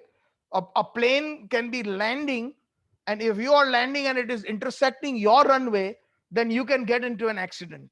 So there's a lot of, like, a lot of eyes out of the tower, an amazing job that they do, and they have all their radars and everything. So then the one who's holding short, who is in the first position, they are told, okay, whatever the aircraft number, you're ready to take off. So then they roll out, they catch the speed, and they go into the air. Now the second one, they announce that November 4599, please hold short of the runway, hold short of runway 30. So that means you're not supposed to enter the runway yet. You're holding short. Just like when we are in a traffic light, there is the white thick line where which the car is supposed to stay behind that white line. Because you cannot go beyond that. Technically speaking, you can get a ticket if you go beyond that white thick line at the signal light. So, anyway, so like that, they keep announcing, and then you take off one after another. Now, when you're landing, there's an interesting pattern. It is called a landing pattern where all pilots have to learn. It is not that you see a clear runway from the sky and you simply take a nosedive and then you land. No. So, for a landing pattern, you have to actually first, before you even come to the airport, about at least about 5 miles out, you're supposed to announce the aircraft, and then you're supposed to announce that you're arriving. And once you arrive, they will say, okay, go into landing pattern. Now, what the landing pattern, what when the tower tells you, that means you're actually circumambulating the airport in a certain L pattern. And as long as you're circumambulating until they tell you start your descent, you're not supposed to descend. So the landing pattern is generally about 2,000 feet above the above ground, and in that 2,000 or 3,000 feet, you're supposed to maintain the landing pattern. So as many aircraft there may be, they're simply going around in circles. Of course, they have a distance, no doubt about that, and they simply go in circles, and whoever is next, they will say, now you're ready to land. So then the final landing pattern is that they will break that circle, and one of them will enter into that space that will be facing their runway, and they will tell you which runway also. And then they are allowed to land. Then they land safely, and then immediately they are told, upon landing, take this apron and go to your what is it called, the gate. Even the gate, they tell you which, the pilot is told how to go to the gate, because there are many different little paths that will lead to the gate. So you have to take a specific path, so that again, you don't kind of interfere with any other aircraft that is going to take off or land or whatever. So that is the air traffic. Now, talking about the sea, there's a traffic in the sea also, especially when these huge cargo ships come. They have to actually it is all decided upon which harbor they are in. Some of them are deep enough, the waters are deep enough, and there is enough space so they can drop anchor within 2 miles, and then a small pilot boat is sent when it's their turn. And that pilot boat is like a little pilot. It will go in front of that huge ship, and they will simply follow the pilot boat, because certain channels, they are narrow, they are rocky, and they simply navigate right behind that pilot boat. And sometimes even the harbor can be very narrow. We have seen that in many instances, especially if you go through the Panama Canal. The Panama Canal is very, very short, and there are many huge ships. Recently, if you all had heard, that there was one ship that had that had actually got stuck, and then the entire Panama Canal was shut down because nobody could enter or nobody could go out. So if we don't follow the particular traffic patterns or the rules, then we can get into huge trouble. So at that time, when Prabhupada's Jaldut ship had anchored waiting outside, Prabhupada saw the Boston Harbor. And when he saw the Boston Harbor, America, Srila Prabhupada wrote a very, very humble poem. In and I think we had done an explanation on this during last Nanda Utsav and Prabhupada's appearance day 2020, the day after Janmashtami. 2 days we were celebrating Srila Prabhupada's appearance. This is one of my personally my favorite poem as well. And it really, it thinks makes us reflect that where do we stand in our spiritual life when our personalities like Srila Prabhupada, when personalities like Thakur Bhakti Vinod, when they are with their so deep humility. Prabhupada was like a thunderbolt on the outside, calling the atheistic personalities rascals, and he would get upset and very angry when the disciples would not follow his basic instructions for their well-being. And somebody would see them, like one Dr. Patel in Bombay. He had a good relationship with Prabhupada in terms of whenever Srila Prabhupada was in Juhu, Dr. Patel, who was a scholar, he had studied the Vedas, the Bible, the Quran, and he used to join Srila Prabhupada in the morning walk in Juhu, at Juhu Beach. And in every morning walk, Srila Prabhupada was always accompanied by his disciples. And during that, there was always some wonderful instruction that Srila Prabhupada conveyed through through the morning walks, something or the other. And Srila Prabhupada really relished his conversations with Dr. Patel. The reason is because he was scholarly to begin with, and number two, through his interaction, his disciples would learn a lot of things. So Dr. Patel one time told Prabhupada, Swamiji, he used to call Prabhupada Swamiji. Swamiji, in the Bhagavad Gita, it is said that Pandita Samadarshina, that one who is a Pandit, one who is a scholar, he will look upon everybody equally. So there is a verse in the Bhagavad Gita that a Brahmin, a learned person will look upon the dog, the elephant, the Brahmin equally. It's samadrishti, because everybody is a spirit soul inside and trapped in a particular body, whether in the body of a dog or in the body of an elephant or of a body of a human, a body of a high class human, Brahmin, etc. But a Pandita Samadarshina. Then Swamiji, why are you calling these scientists rascals and this and that? So Prabhupada simply smiled at Dr. Patel, and he took his cane and he pointed it to all his disciples that were surrounding him. This is happening right on the Juhu beach. He says, Dr. Patel, our version of Pandito Samadarshina is we give Krishna consciousness equally to all. So we do not distinguish. Like in India, we see that there are sannyasis who they criticize. Even today, some of them they criticize Prabhupada. They are envious that oh, he's a sannyasi. He's not supposed to go to the foreign countries. He's not supposed to cross the seven seas, and he is breaking the rules of sannyas, etc.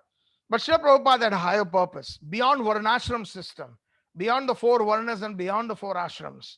That is Krishna Bhakti, pure Bhakti. So he did not distinguish between hippies, between blacks, between Asians, between Europeans. He gave this Krishna Bhakti to everyone. He used to always say, try to understand, my dear boys and girls. Krishna is the supreme personality of Godhead. Chant Hare Krishna and be happy. Please try to follow the four regulative principles. No meat eating, no intoxication, no illicit sex, no gambling, and stay high forever by chanting this Hare Krishna Mahamantra. Like that, Prabhupada groomed everybody with love. Why do you think the hippies in the 1960s, they left their homes? Some of them were of very wealthy parents. They still they slept in the parks under trees. They didn't take a bath for days because they didn't have any facility. They had only one or two pairs of clothes, whatever could fit in their backpack. They had their guitar and their bongos, and then they lived a free life without any restriction based on their understanding. Free life of free sex, free drugs, and all those things that would break the social norms. They wanted to be free. They wanted their nirvana. They wanted their liberation they were trying to find. Prabhupada came to at that time to America. And then all of them, after Srila Prabhupada met them and their association, everybody loved Srila Prabhupada. All the Westerners, the blacks, the whites, the Polish, the Jews, whatever, the Catholics, everybody loved him because they could feel that this is a genuine person worried about our spiritual well-being that we are really seeking after. That is what they saw. And why was that? Because of Pandita Samadarshina. That answer that he gave Dr. Patel was aghast. And then he agreed, yes, Swamiji, that is so true that you are spreading the entire world. You're making them Krishna conscious through this Krishna consciousness, that Hari Nam that you're giving without any restriction.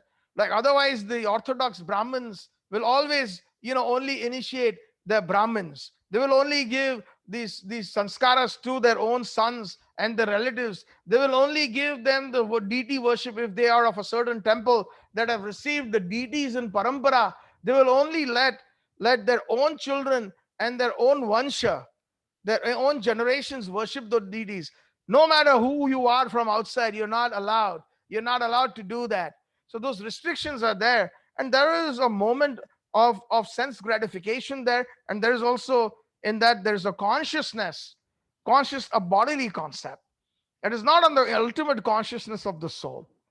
Please, this is very important because we're talking about humility. I might as well, whatever is coming within my heart, I might as well share it with all of you. So Prabhupada, that requires compassion, requires real humility. One cannot have true compassion if that humility is not there. We see somebody, a beggar, standing at the sidewalk or at the signal, and somebody rolls down the window and passes on $100 bill or a $20 bill. They feel very proud about it internally. That compassion is there, but it is over. What do you say? It has been covered by their status in life, because I am a multimillionaire or I have so much money, I'm giving in donation. That is why in today's world also, if we see, when somebody makes a donation, and nowadays the whole world has become like that.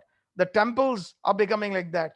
The churches are becoming like that. Those who give big donations, they have a plaque in their name, and they are very happy to have that plaque. Those who give donations, they have a wing named under them in the hospital, or the whole hospital is named after them or after that family. So all these things are motivated by material motivation of pratishtha, of self-aggrandizement. It has nothing to do with bhakti. It is actually nothing to do even with piety in one sense. Or if it is piety, it is on a very, very low grade piety.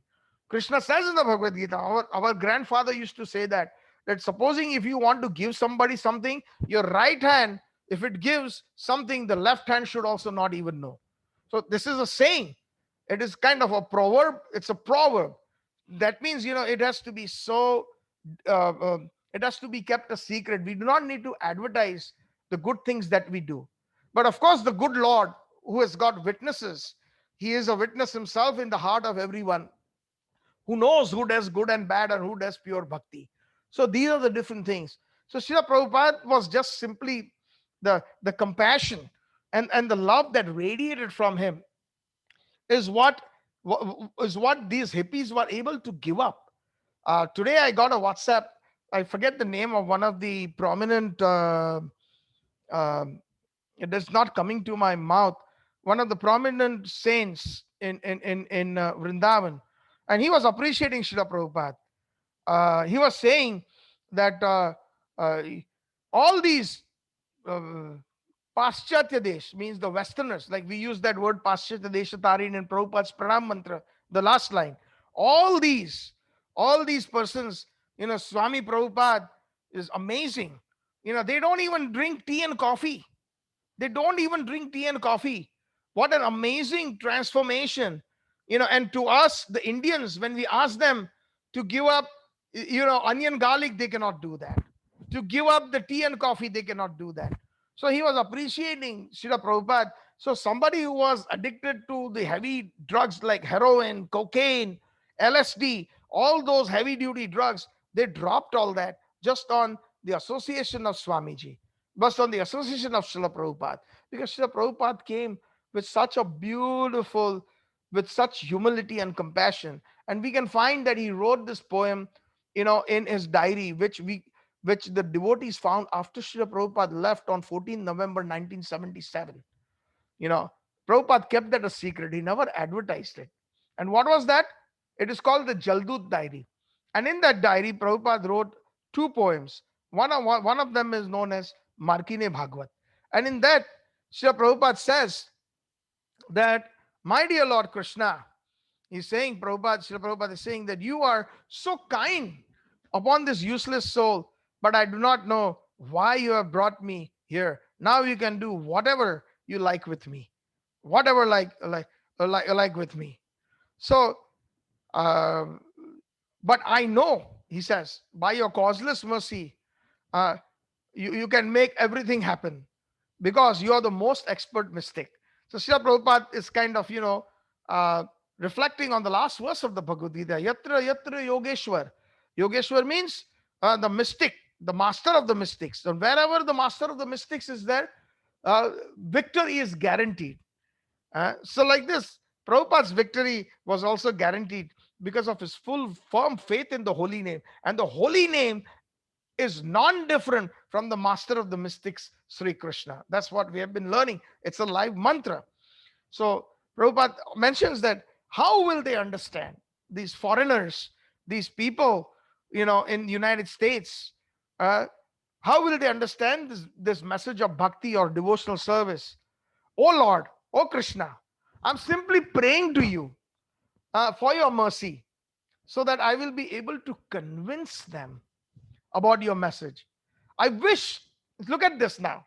Humility and compassion, they both go together. Real compassion goes along with humility. He says, I wish that you may deliver them. The Prabhupada has not even set foot on United States yet. He's still in the coastal waters. And there he's writing in his Bengali, this poem. He says, I wish that you may deliver them. Why?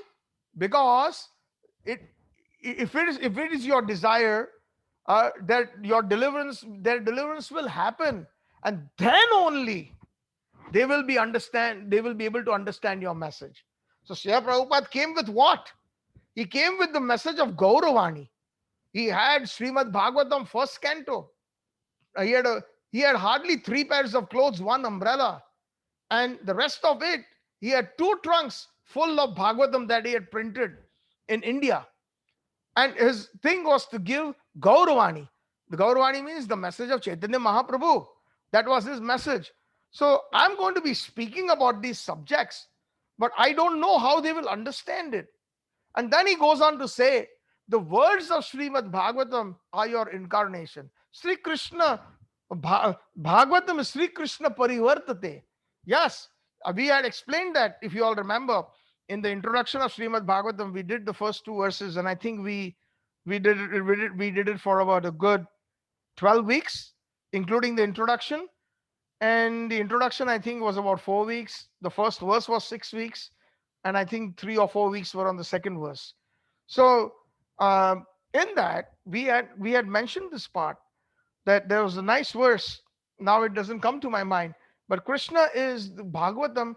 Bhagavatam is Sri Krishna transformed.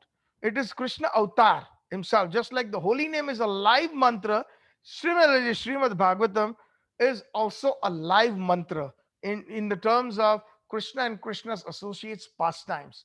So Prabhupada is saying the words of Srimad Bhagavatam are your incarnation. And if a sober person repeatedly receives it with submissive oral reception, submissive, the word is submissive. So again, Trinadapi Sunichena Taroi Vasashuna. Right now, we are not interested in Bhagavatam. Right now, we do not understand the deeper meanings of Bhagavatam because we do not have that submissiveness towards Bhagavatam. We have to be submissive to Srimad Bhagavatam.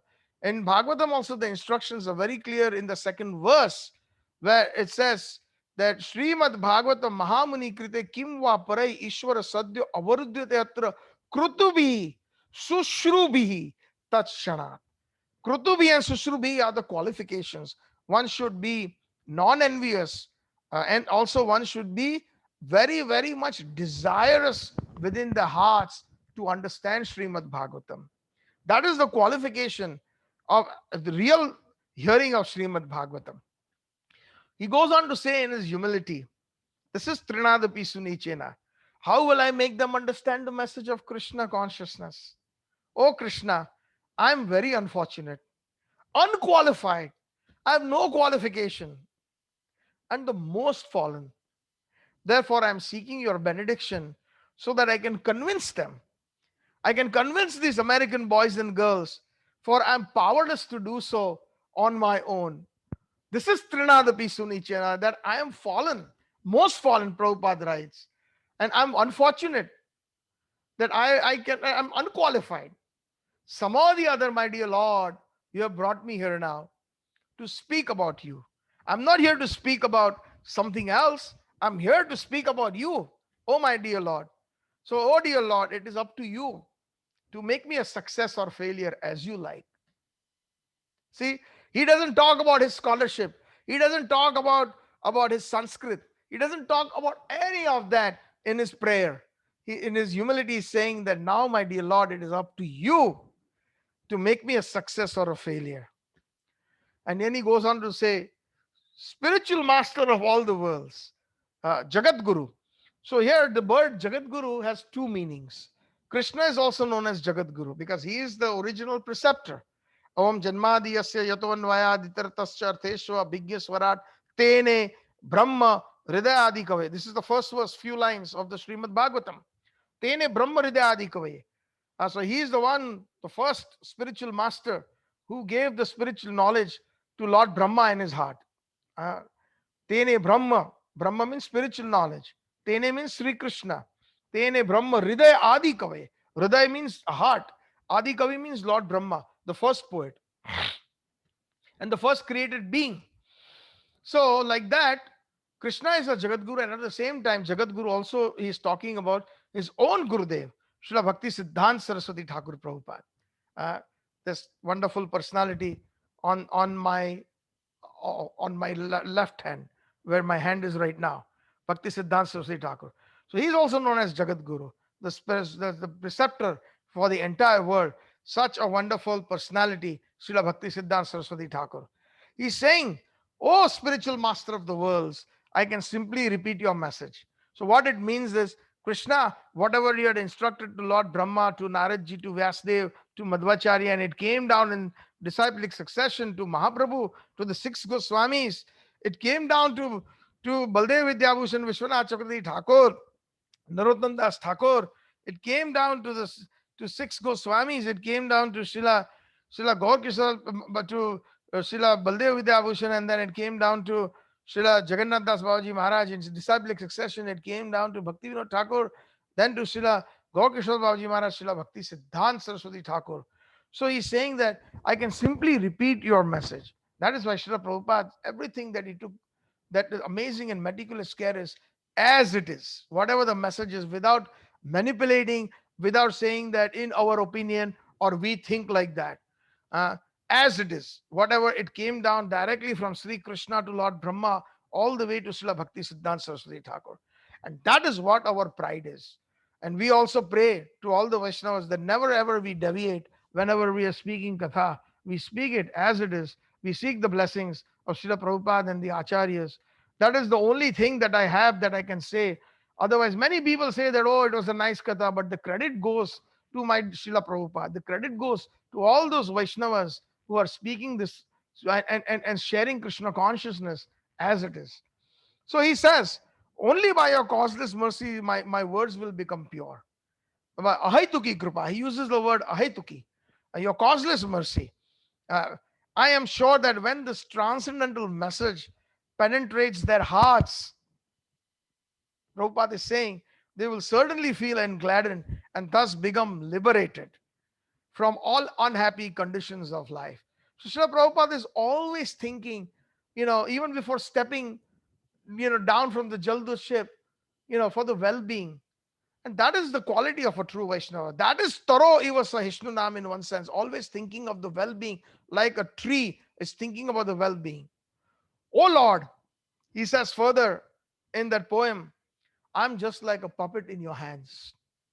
So if you brought me here to dance, then make me dance. Make me dance. Ami kastera putli. Amake nachave, nachave, nachave. Something. Make me dance, make me dance, make me dance.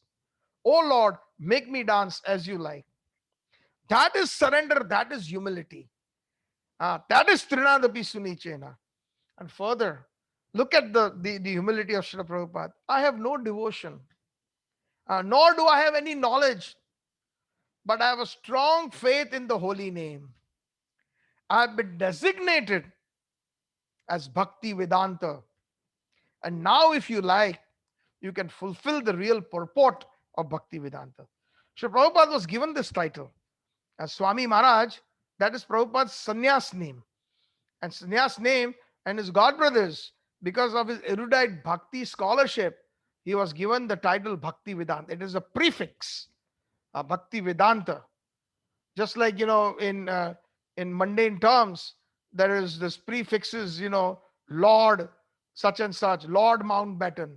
The name is Mountbatten, but they call him Lord Mountbatten, like the English system, because whatever they have been conferred upon by the Queen of England, those specific titles, they've been so like that. Srila Prabhupada in the devotional world was given the title of Bhakti Vedantist. Not just a Vedantist, but Bhakti Vedantist. One who knows the full conclusion based on the pure devotional uh, conclusions of the Vedas, Bhakti Vedantist. And now, if you like, you can fulfill the real purport of Bhakti Vedanta. So, now it is the time, my dear Krishna. Only you can fulfill, otherwise they've given me a big name. And then he says, although my Guru Maharaj ordered me to accomplish this mission when I was very young, Prabhupada was probably in his between his 20s and 30s at that time, at Radhakund in Vrindavan. He says that whenever you get money, print books and preach this message of Krishna consciousness. In his very first meeting in 1922, I think, that's when Srila Prabhupada met in his very young days, even before he was married. You are a very good, you seem to be a very educated person. Please preach this message of Krishna consciousness to the English speaking world. And Srila Prabhupada was reminiscing in 1965, you know, from 1922 to 1965, that's how many years? 34 years? No, 44 years. So that way he's saying, although my Guru Maharaj ordered me to accomplish this mission, I'm not worthy of it to do it. Uh, it's been such a long time he ordered me, but see, I'm not worthy of it. But somehow or the other, now I'm here. I'm very fallen and insignificant. Therefore, O Lord, I'm begging your mercy so that I may become worthy.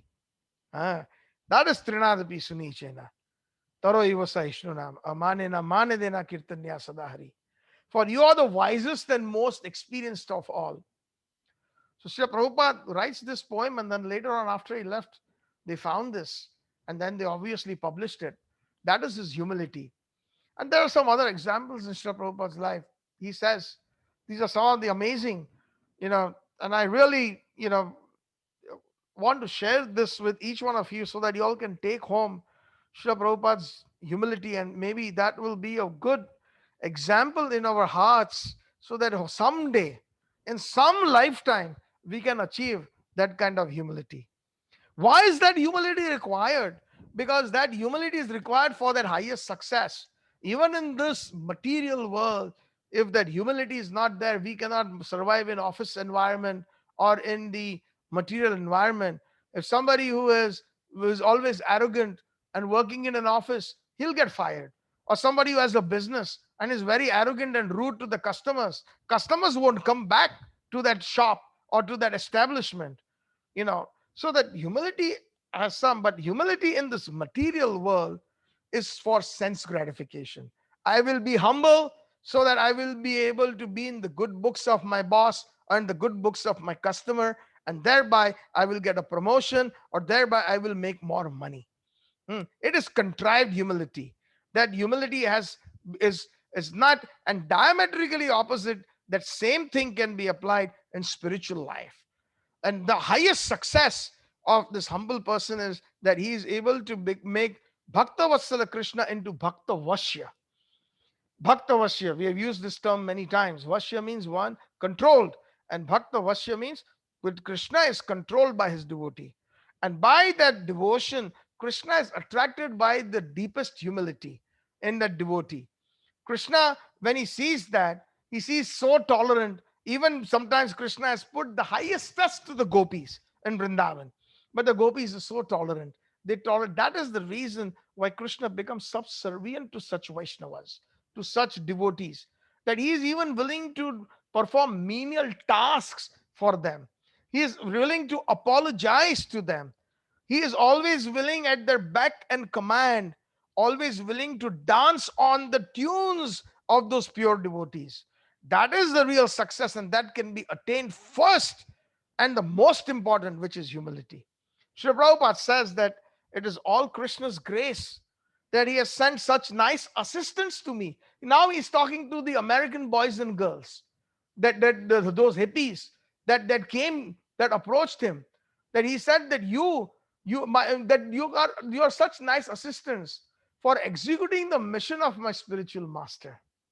See, that I'm not executing this, I'm useless, but you are assisting me in executing the mission of my spiritual master.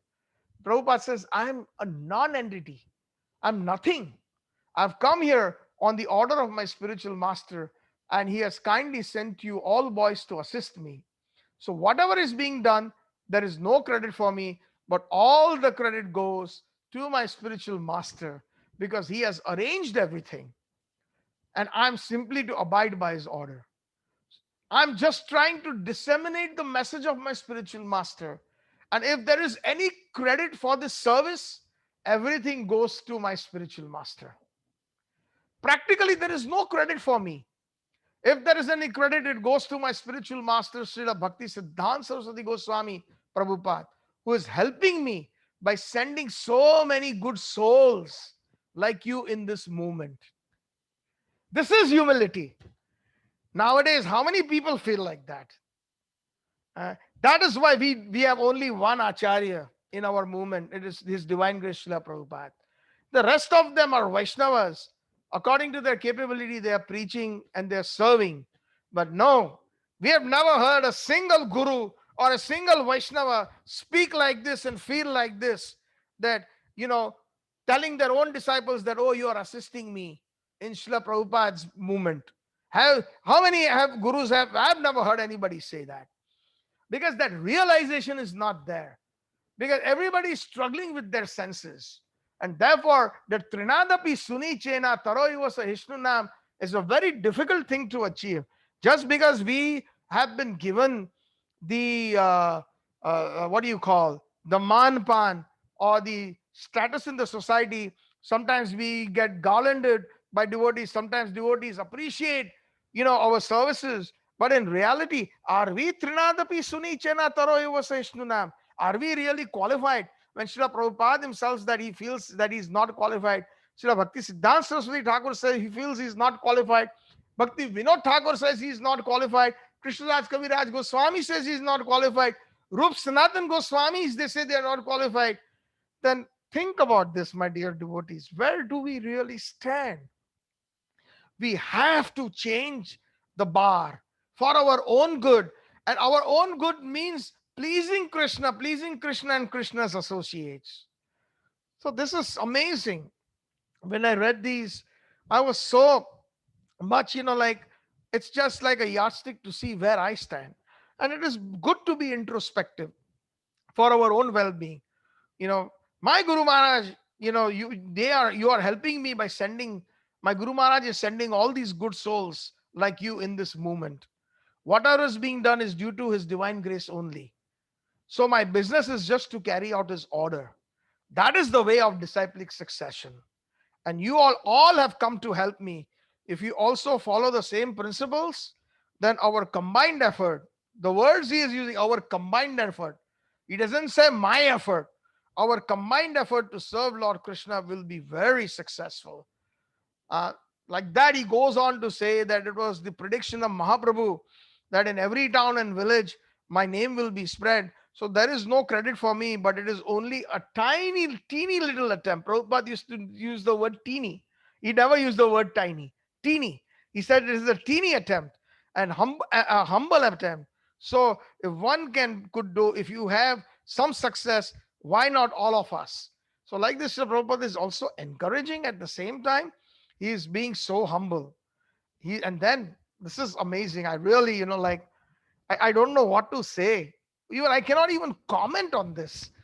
He's saying, Prabhupada, actually, I'm dependent on your mercy. He's telling all these young boys and girls, actually, I'm dependent on your mercy. If you kindly follow my instructions and continue to push on Krishna consciousness, that will make me very happy. Actually, whatever is happening is due to, again, His divine grace, Srila Prabhupada, meaning His Bhakti Siddhanta Saraswati Prabhupada. Because personally, I'm completely incapable. Therefore, I have come back, and the Prabhupada, when he goes to India, comes back to the West, one time he mentioned that when I left your country, I had very little hope to come back again because Prabhupada is old. And sometimes Prabhupada would feel that his body is giving up. But Krishna informed me, Prabhupada says, that I am not going to die immediately. So here we get a little glimpse that Prabhupada actually has conversations with Krishna.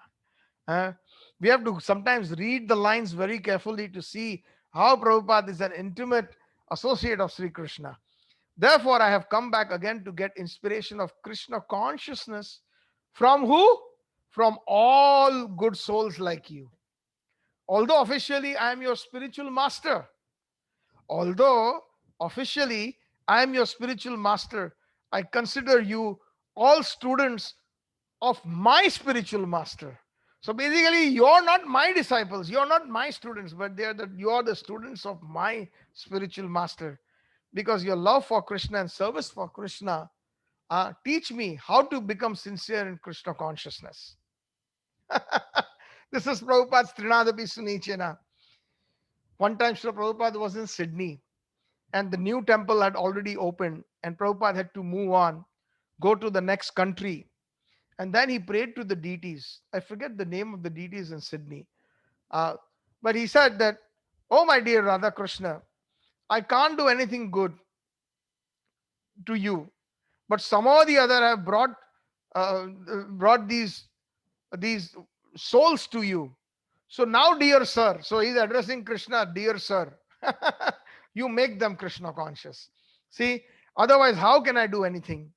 It is beyond my power. Be blessed by Krishna. Your sentiments are all very nice. Krishna will help you. The Prabhupada, in his heart, his compassion, his humility, every second he's thinking of how the people in this world can take to Krishna consciousness. And then he says, and because you're already acquainted with Krishna, I have no objection to accepting you as my disciple. This is Prabhupada. Practically, I do not have any disciples. I select I select so many masters. Please hear these words carefully. I select so many masters to train them in the service of the Lord. So in ISKCON or in the Gaudiya Math or in the proper Vaishnava Sampradaya, we always call or address another person as Prabhu, especially if he's a male. And a lady, besides your own wife, we call them Mataji. We give them the very high, because you're supposed to serve your mother, Mataji. And Prabhu means master. And master means one is a das, the one who is saying Prabhu. One is a servant. So Prabhupada is saying here, we have to reflect on these words again and again. He says, practically, I do not have any disciples, but I select so many Prabhus. So these Prabhus means all these young boys, all these masters, to train them in the service of the Lord. So amazing. This is Trinadapi Sunichana Taro Iva Saishnunam Amanena Manadena Kirtanya Sadari. Your natural attraction for Krishna makes it show that in your previous birth, you have cultured the science of Krishna consciousness. And then Prabhupada goes on to say, from my personal point of view, I think that I'm so sinful that I cannot even approach Krishna to show me any favor. But I have only one hope, my spiritual master. Adore ye all the happy day. Prabhupada writes a poem on Srila Bhakti Siddhanta Prabhupada's appearance day in English.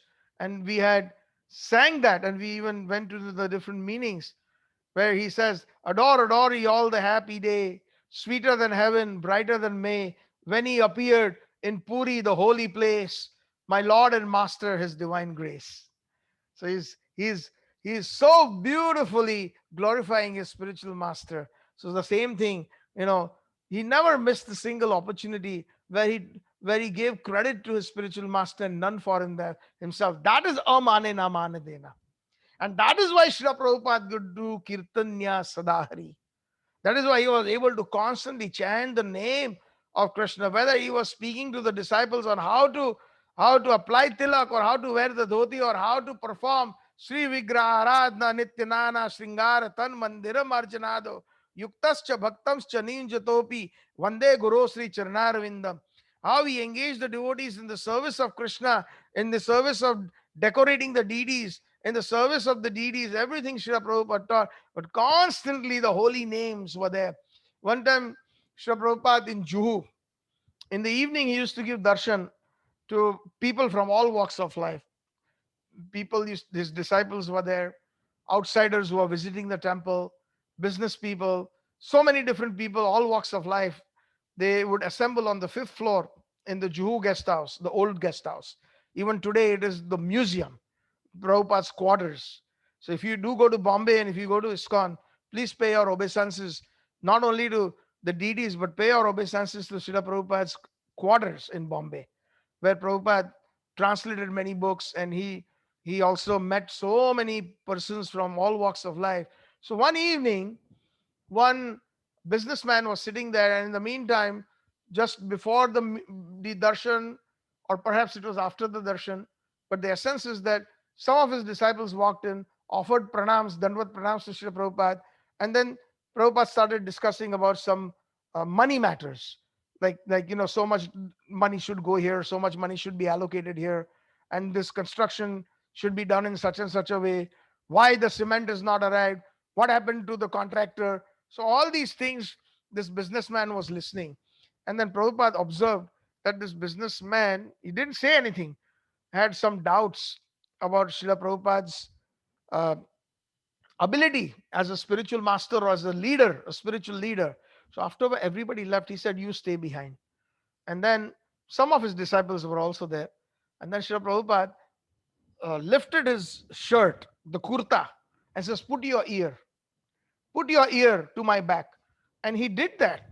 How lucky of him, anyways, to touch Srila Prabhupada's divine body, his ear.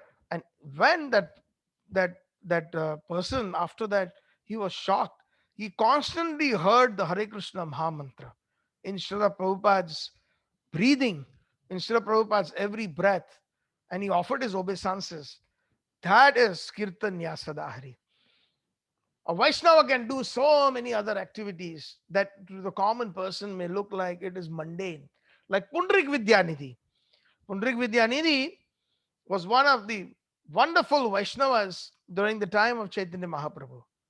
And actually, it is said that he is in Krishna Leela, in the eternal pastimes of Krishna. He is actually King Vrishabhanu, the father of Radharani.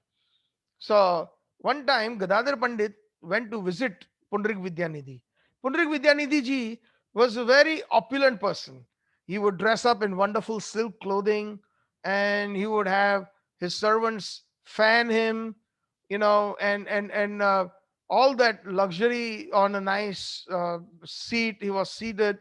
So Gadadhar Pandit, similar to what this person may have been feeling about Prabhupada, that I have heard about with Pundarik Vidyanidhi as an exalted Vaishnava, but what I'm seeing with my own eyes right now, he seems to be very materialistic. And at that time, one of his servants entered with a peacock feather fan in his hand. And he started fanning him. And the moment he saw the peacock feather, Pundrik Vidyanidhi rolled from his couch and he was in ecstasy, in tears. And he was speaking all these wonderful verses from the Srimad Bhagavatam and all these esoteric Madhurya Rasa verses that just was absorbed and inundated with Krishna Prema.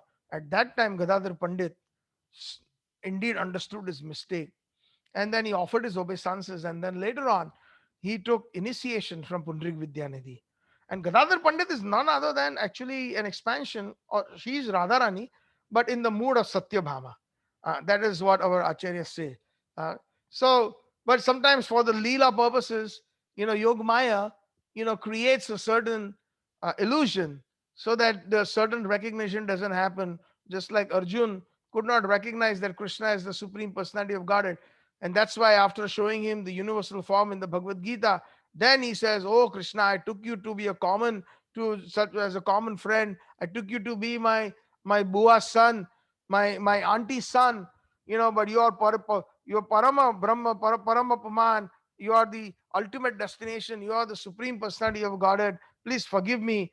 So like this, my point being that uh, that humility is, if it's not there, then we cannot attract the attention of Krishna. And then obviously it was shown that humility was displayed by Prabhupada, although he was managing so many affairs, because these young boys and girls from the United States, they were getting cheated left and right by those Indian businessmen, by those contractors, and Prabhupada had to constantly guide them. So all these administrative work that Prabhupada did, a lot of nowadays people misunderstand, even the sannyasis, they take into administration, which is not really necessary. If we really examine now, ISKCON movement has grown leaps and bounds all over the world, and there are so many qualified persons, grihasthas, with so much ability.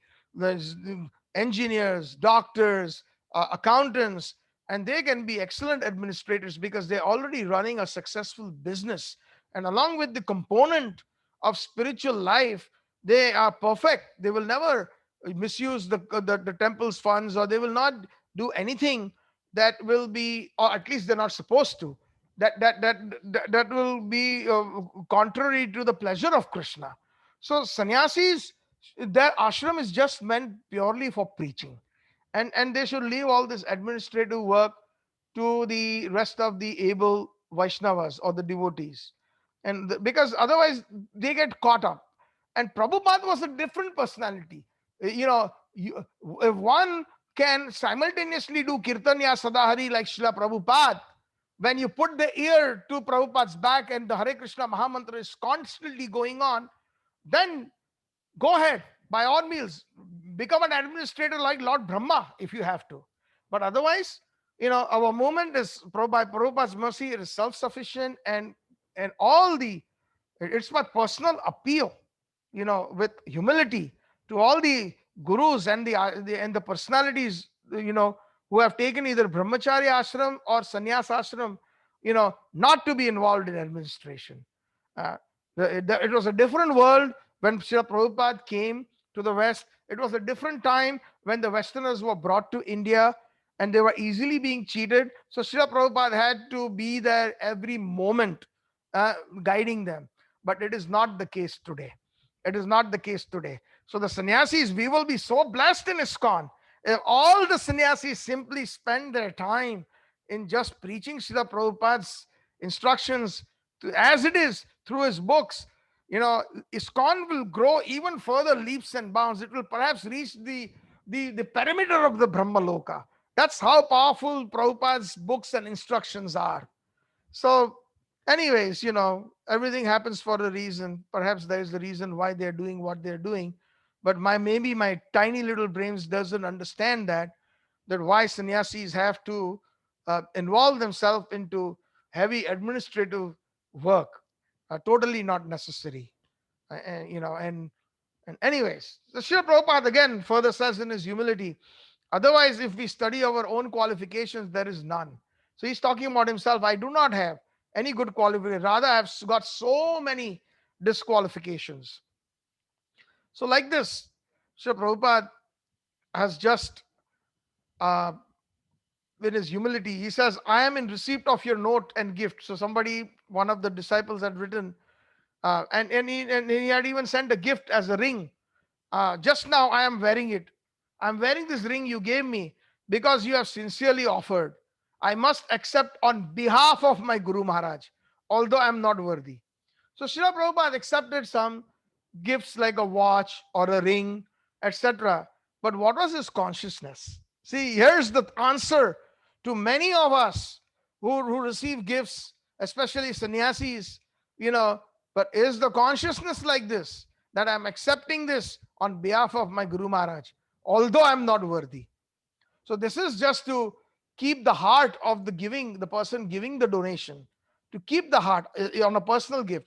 Generally, sannyasis will not accept anything. They should not be accepting. But Srila Prabhupada had a certain purpose to encourage devotees in Krishna consciousness. It was not for his own sense gratification.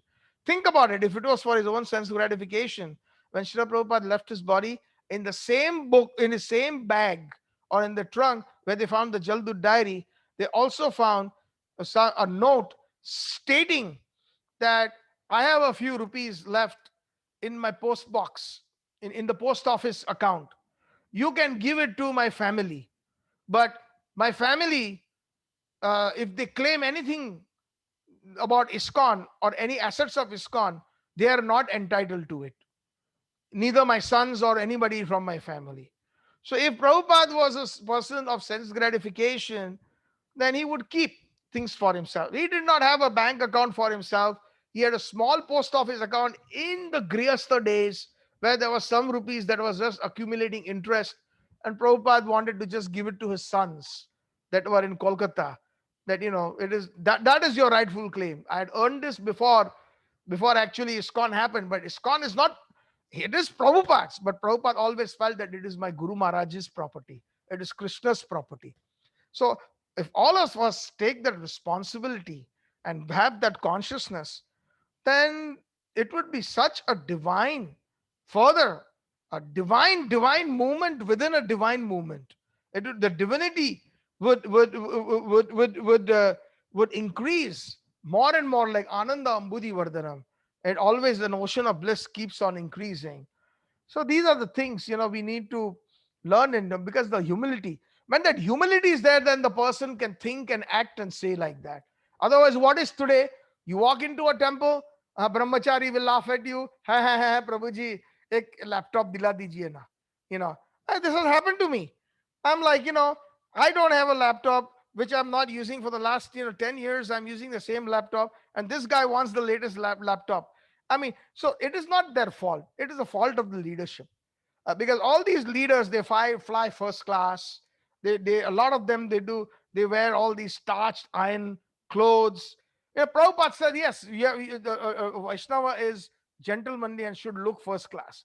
But then we have to draw the line. What first class means? If first class means be first class in quality, simple living, high thinking, not by traveling in first class. So these are the things that I totally disagree, and I know this is being recorded, and this is the truth. I'm speaking it as it is, based on Srila Prabhupada's writings and based on Srila Prabhupada's teachings. So I have no fear there. I'm blessed by Srila Prabhupada, that honestly speaking, that I have no fear when I'm speaking Prabhupada's as it is. And perhaps this is the only little credit, if somebody wants to give me, then it is by his mercy I'm able to speak this as it is without fear. Prabhupada also further says that, one devotee says that, and one question was asked that, Prabhupada, Swamiji, you must be higher than the Paramahansa stage. Oh, Prabhupada, Srila Prabhupada, you must be higher than the Paramahansa stage. So what is a Paramahansa stage? Paramahansa means a stage where one is beyond these four varnas and ashrams. It is like a Babaji. A Hansa means a swan. So all the saintly personalities are like swans. And Paramhansa means amongst the swans, there is one swan that excels. This is an analogy for Paramhansa. So Prabhupada ji, you must be in the Paramahansa stage. And Prabhupada replies, I am lower than you. See, he's saying that to his own disciple, I'm lower than you. And he repeats it twice. I'm lower than you. I'm lower than you.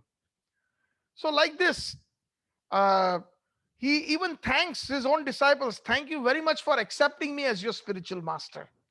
And I promise you that I will take you back home, back to Godhead. This is the humility. Trinadapi sunichena taro eva saishnanam manena manadena kirtanya sadahari. Srila Bhakti Siddhanta Saraswati Thakur, a couple things that come to my mind. I'm sure there is much more nectar, and to be learned from the humility. Srila Bhakti Siddhanta Saraswati Thakur, I think I was saying that point, and I think I kind of took a little tangent in in uh, in in in the Gaudiya Mutt. When somebody came, we are talking about services, right? When somebody is asked to mop the floor or clean, I have some other service. I have to do this. I have to go home. Anyways, the point is, when Bhaktisiddhanta Saraswati Prabhupada, when he saw that some new brahmacharis had joined, or somebody who was very scholarly in nature, at that time when they would sit in the class, Srila Bhaktisiddhanta Saraswati would recognize, sometimes that pride needs to be broken. As a guru, that is the responsibility of the guru. So he would say, you get up, you get up, you get up, and go help the cook in the kitchen, clean the pots and cut the vegetables. And sometimes they felt very bad. Oh, I am a scholar, I know this, I know that. But Bhakti Siddhanta Saraswati Prabhupada said, go cut the vegetables, go clean the dirty dishes in the kitchen, the dirty pots and pans. That's how Bhakti Siddhanta Saraswati Prabhupada was. But anybody who bowed down to him, including his own disciple, Srila Bhakti Siddhanta Saraswati Thakur, in Sanskrit would utter very softly, Daso Asmi. Daso Asmi. Daso means I am the servant. Asmi. Asmi means I am. So I am your servant. This is Srila Bhakti Siddhanta Saraswati Thakur, an associate, a prana sakhi of Radharani, a very, very dear sakhi of Rupa Manjari. This is what he says to anybody who bowed down. And what is happening these days? We find that somebody is giving us offering obeisances or certain people, they simply walk over them, not even looking at them, their existence. But we find the examples of a few very good sannyasis, movement. The moment you bow down, they at least with folded hands, they bow down, they put they close their eyes, and they pass on the obeisances to Srila Prabhupada, and they bow down back within their hearts, to the devotees who are bowing down to them. So when can we learn that? We all want Krishna, we all want Golok Vrindavan, we all want to be in that Maharas, we all want to be in the Nikunja Seva. But where's the question of qualification? Are we qualified? They do not have contrived humility. We have contrived humility or false humility. We use the word Prabhu, but we use it in a very, very derogatory way sometimes. And we use the names of devotees and saying that he's a rascal and he's this and that. Where is that humility? Then how can we expect to get the grace, that kripa? Why should Krishna be controlled by us? Why should Krishna listen to us? So much food for thought.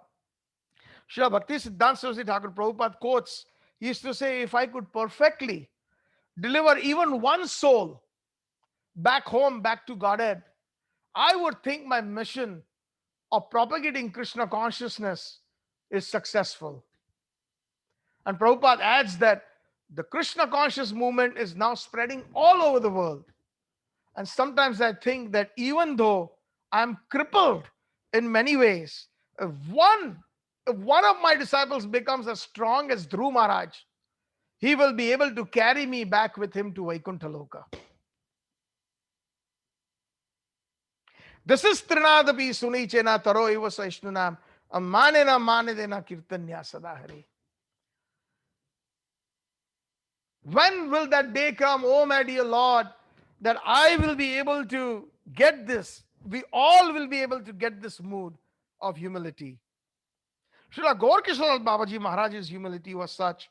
Oh, talking about Bhakti Siddhanta Saraswati Thakur, when Gaurkishore Babaji Maharaj left his body in Navadvip, many Babas came, pseudo Babas, false, and they wanted the body of Gaurkishore Babaji Maharaj. Why? So that they can build a samadhi, and if his samadhi is there of a great Mahanta, many people will visit the mott.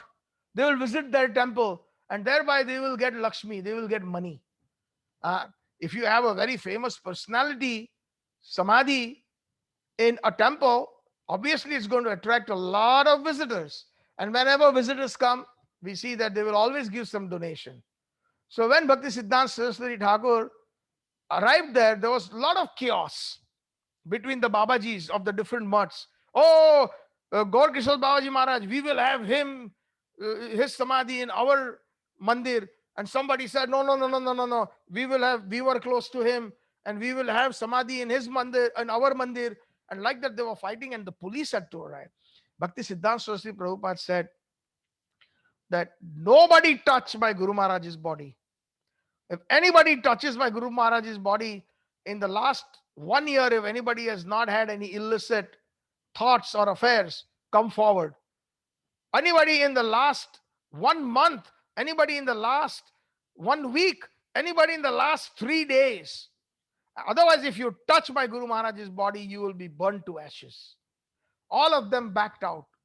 And then some of them said, oh, it was the desire of Srila Gaur Kishore Babaji Maharaj to drag his body after he leaves in Navadvip. And then this is what Bhakti Siddhanta Saraswati Prabhupada said. My Guru Maharaj was so humble, and Krishna will personally come and lift his body. He just said that out of humility, that drag my body in the dust of Navadvip. But don't you all know, my Guru Maharaj is so exalted that even Krishna himself will pick up, just like Mahaprabhu picked up the body of Haridas Thakur in Puri, and he danced after when the news came that Haridas Thakur, who was actually born of a Muslim, by birth, but he was exalted. He was given the title of Namacharya Haridas Thakur. And when Mahaprabhu heard that, he personally went. Mahaprabhu wept due to not finding his association anymore. Picked him up in his own hands, and he did Sankirtan. Mahaprabhu personally danced with the body of Haridas Thakur. So this is Trinadapi Sunichena. This is what Srila Bhakti Siddhanta, Srila Gaur Kishore Babaji, he was reluctant to initiate Srila Bimla Prasad. Bimla Prasad is Bhakti Siddhanta Saraswati Thakur later on. Bimla Prasad, the son of Bhakti Vinod Thakur, Bhakti Vinod Thakur had told his son that please get initiated, although he was capable of initiating himself. But he took a very humble stance. Trinadapi Sunichena Taro, he was saying, no, go to Gaur Kishore Das Baba. He will initiate you. When Bhakti Siddhanta Saraswati Thakur went there with folded hands, he went down at his lotus feet. Baba, please initiate me. Give me Harinam. So Baba said, no, Baba, no. I'm not qualified. You are the son of Bhakti Vinod Thakur. I'm not qualified to give anybody any initiation. And like that, Bhakti Siddhanta Saraswati Thakur went to him again and again, crying. And Gaur Kishore Babaji Maharaj would immediately tell, oh, I'm so sorry, Bimal. I will ask Mahaprabhu and let you know tomorrow. Like that, he made many excuses. Eventually, Bhakti Siddhanta Saraswati Thakur said, if you do not accept me, I will drown myself in the Ganga. I feel so worthless. He says, how can I accept you? You are such a great scholar. You are the son of Bhakti Vinod Thakur. I know who you are.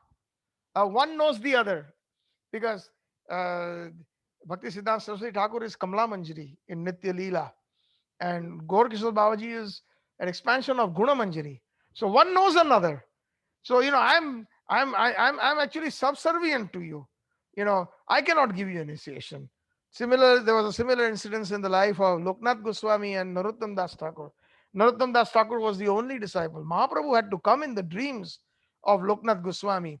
Please initiate him for my pleasure. So then he initiated because he was so humble. Even Ishwar Puripad, he knew who Chaitanya Mahaprabhu is.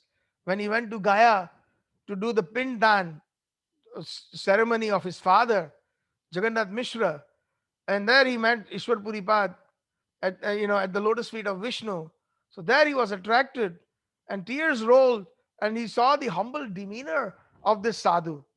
Mahaprabhu was attracted. So therefore, Mahaprabhu is Radha Krishna. Radha Krishna gets attracted to a very humble devotee, Ishwar Puripad. Ishwar Puripad was so humble that he had served his Guru Maharaj, Madhavendra Puripad. Madhavendra Puripad had many disciples. But in his old age, Madhavendra Puripad, such an exalted Vaishnava, his urine, his stool, he was become a little incapacitated, and all that was cleaned by Ishwar Puripad.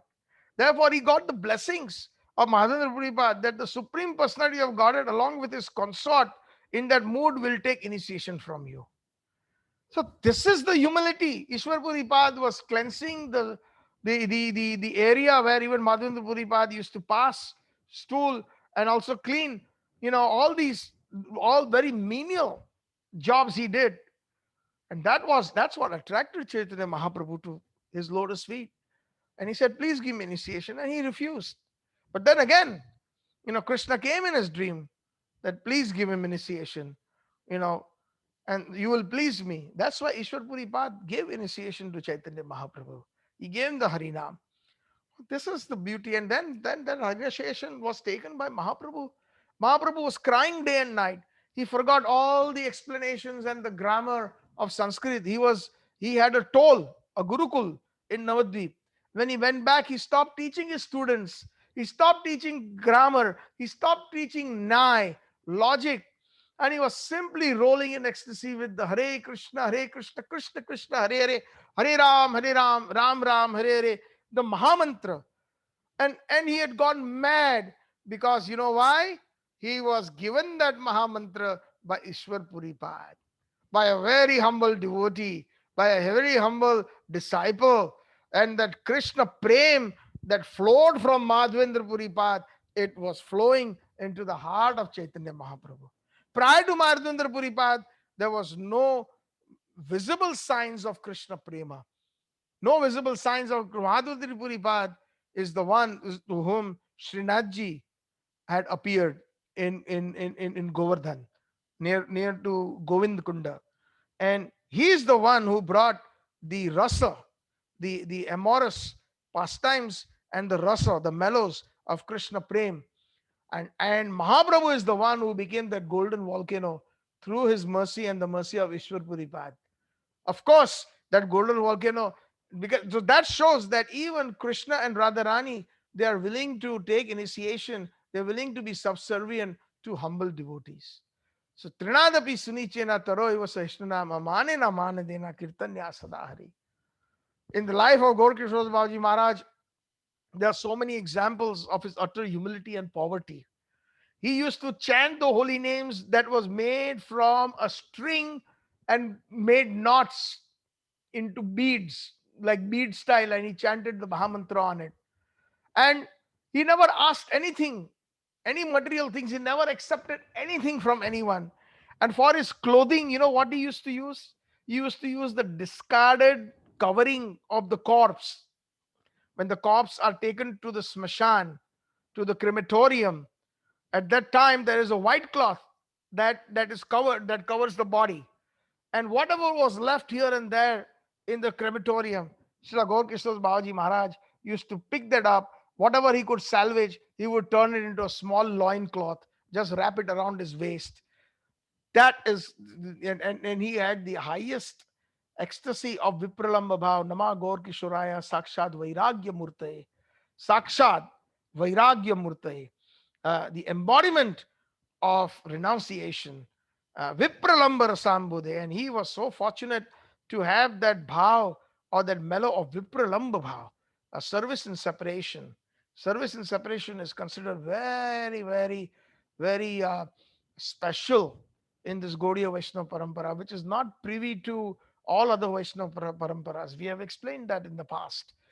Because there are many, many, many Vaishnavas who are associates, also eternal associates of Radha and Krishna, but their service is limited only in the union of Radha and Krishna, in Sambhoga.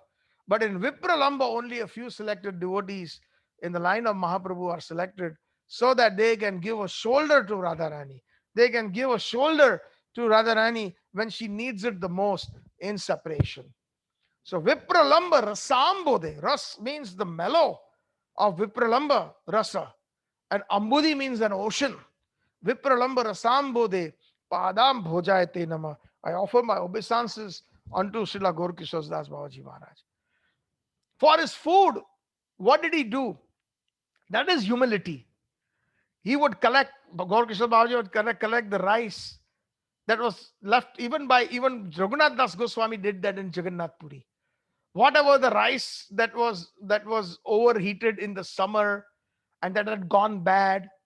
The the pandas or the servitors of the temple used to throw it in one corner, and then whatever those remnants were, the animals like the cows and the dogs would eat it in the back of the temple. Raghunath Das Goswami used to go, and some of that rice, the cows would smell, the dogs would smell, and they would not take it. It was gone so bad. But Raghunath Das Goswami's humility, seeing that it is Krishna Jagannath's prasad, he would cleanse it with a lot of love in water, take a little salt, and have it. One time, Chaitanya Mahaprabhu saw that, and when he noticed that, Raghunath Das Goswami immediately hid that fist, that was the stale rice that he had picked up from the gutter, and he hid it behind him. And he says, Raghunath, what are you eating? What are you hiding from me? Bring it forth. And he said, no, no, no, Mahaprabhu, this is not for you. This is not for you. Mahaprabhu, please don't. Please don't. But Mahaprabhu grabbed his wrist and he took a morsel of that same rice that was rejected by animals, and he took it and he says, this is the best prasadam I had. This is Trinadapi Sunichena Taroi Vasaishnunam. A manena manadena Kirtanya Sadahri. They are the ones who can do Sada Kirtan. Uh, that is why we are not able to do this Kirtan Sadahri. That is the reason, is because we do not have these four qualities that we need to develop. But we are hoping, even in this stage, whatever stage we are in, we will be able to develop that humility and simultaneously the taste for the holy name, so that we can be successful in our endeavor of becoming the inner circle for the service of Mahaprabhu. And Thakur Bhakti Vinod's humility. I'm going in the parampara, whatever I can remember. There are 7 songs in this Dainya section in Sharanagati. And the first song is Bhuliya Tumhare Samsare Ashiya. We have sung this before in the Bhakti Vedanta Bhagavad group, wherein he says that I have forgotten you, O Krishna, and I've come to this material world in this samsar. Pain nana vida vyatha. I have gone through different types of miseries. Ek bar Prabhu dikha diya more. Vanchile ida you. When I was in my mother's womb, Janani Jatare Chilam Jakhone Vishama Bandhana Pashe Ek bar dikha diya more. Vanchile de nadashe. I saw your darshan when I was in my mother's womb, and then you left this servant of yours. Takara bhavinu janama paiya. Afterwards, I was born, and then in that birth, I was so much kelinu. No, he said takara bhavinu janama paiya. Janani Janaka Janani Snehete Bhuliya Sansara Lagiro Bhalo. With the love that was bestowed by my parents, Janaka Janani, and my relatives, I felt that I was in the 7th cloud, the best thing that has happened to me in the world. And the moment I cried, they took me in their arms, they gave me milk, they gave me this and this. They started singing for me. Like this, I grew up. Bhelunu Bhalaka Saha. As I grew up, I started playing with the other kids. And then I became a student, part of Padi Ohar Ohar. I became a good student and I became a very studious student. And I studied very, very nicely and I became a very good student. And then later on, I entered the Grihastha life. He says that Eko mone kori swajana palana bhulinu tumare hari. And then I became a studious father, a good father, a good mother, a good son, a good brother, a good relative. And I provided everything, but bhulinu tumare hari, no time for you. It is the story of our life. We are inviting people. Prabhupada is inviting people. Come to this temple. Take to this Krishna conscious movement. But no, today I have to take my son to football. Today is birthday. Today is this day. Today is Valentine's Day. I have to take my wife to the restaurant. Today is that. Today is that. Bhulinu tumare hari. And then at the end, he says in humility, like he's saying, what is he saying? That Bardhyakya ekon bhakti vinoda kandiya katara ati. Dina britha gelo, my days are wasted. Ekona ki hoi begati. Now, what is going to happen to me? What will be my destination? This is Bhakti Vinod Thakur. First song, second song, Vidyara Vilase Katinu Kala Parama Sahase Ami Tumara charane na bhajinu kabu ekhone sharan tumi. So again, there is a lot of verses, but the essence is that due to my education, vidyara vilase, uh, Katyanukal, I became a graduate, postgraduate, doctorate, Katinukal. We are simply, this is our life. And we spend our time as students and studied and got maximum degrees. Vidyara vilase, Vidyara vilase, Parama sahase ami, Tovara charana now bhajinu kavi. I forgot to worship you, O Krishna. Ekhona sharana to me. Now I take shelter at your lotus feet in this old age. Like that, Bhaktivinoda Thakur has written these wonderful songs. And in today's song, especially, which is song number 4, he's saying, Amar Jivan Sada Pap Rata Nahi ka Punyera Lesha. My life, just see the humility. Amar Jivan, my life is always full of sins. Nahi ka Punyera Lesha, there is not even an iota of any piety. Parera Udvega Diyachi Je Koto, I've always given anxiety to others. Diyachi jivara klesha. And I've given so much misery to others. Nija sukha lagi pape nahi dori. If for my own happiness, I did not refrain from committing sinful activities. Doya hina swartha paro. Completely without any doya, any mercy. Daya hina, hina, violent, swartha paro. I'm always very selfish. Para sukhe dukhi. When I saw that somebody else was happy, I became unhappy. Envy. Sada mithyavasi. And always speaking lies. Mithyavasi. Para dukhe sukha karo. And if somebody was unhappy, I would become very happy. This is our life. Bhaktivinoda Thakur is feeling it. This is amazing. I've still never understood how they feel like this. This is like out of the world. This kind of humility, a great personality like Srila Bhaktivinoda Thakur, Kamla Manjari, a personal associate of Radha Rani. This is just out of the world, I tell you, I mean, talking about humility. Asesha Kamana, Ridhi Maje More. There are unlimited material desires in my heart. Krodhi Damba Parayana. I'm always inflicted with anger, deceit. Mada Matta Sada Vishaya Mohita.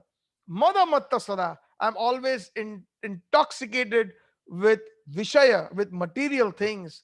Himsa Garva Vibhushana. And what are my ornaments?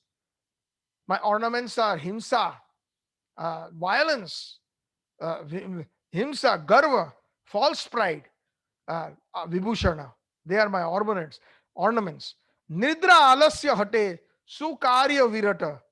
Always lazy, spending a lot of time sleeping. Nidra hata, sukarya virata. No good work.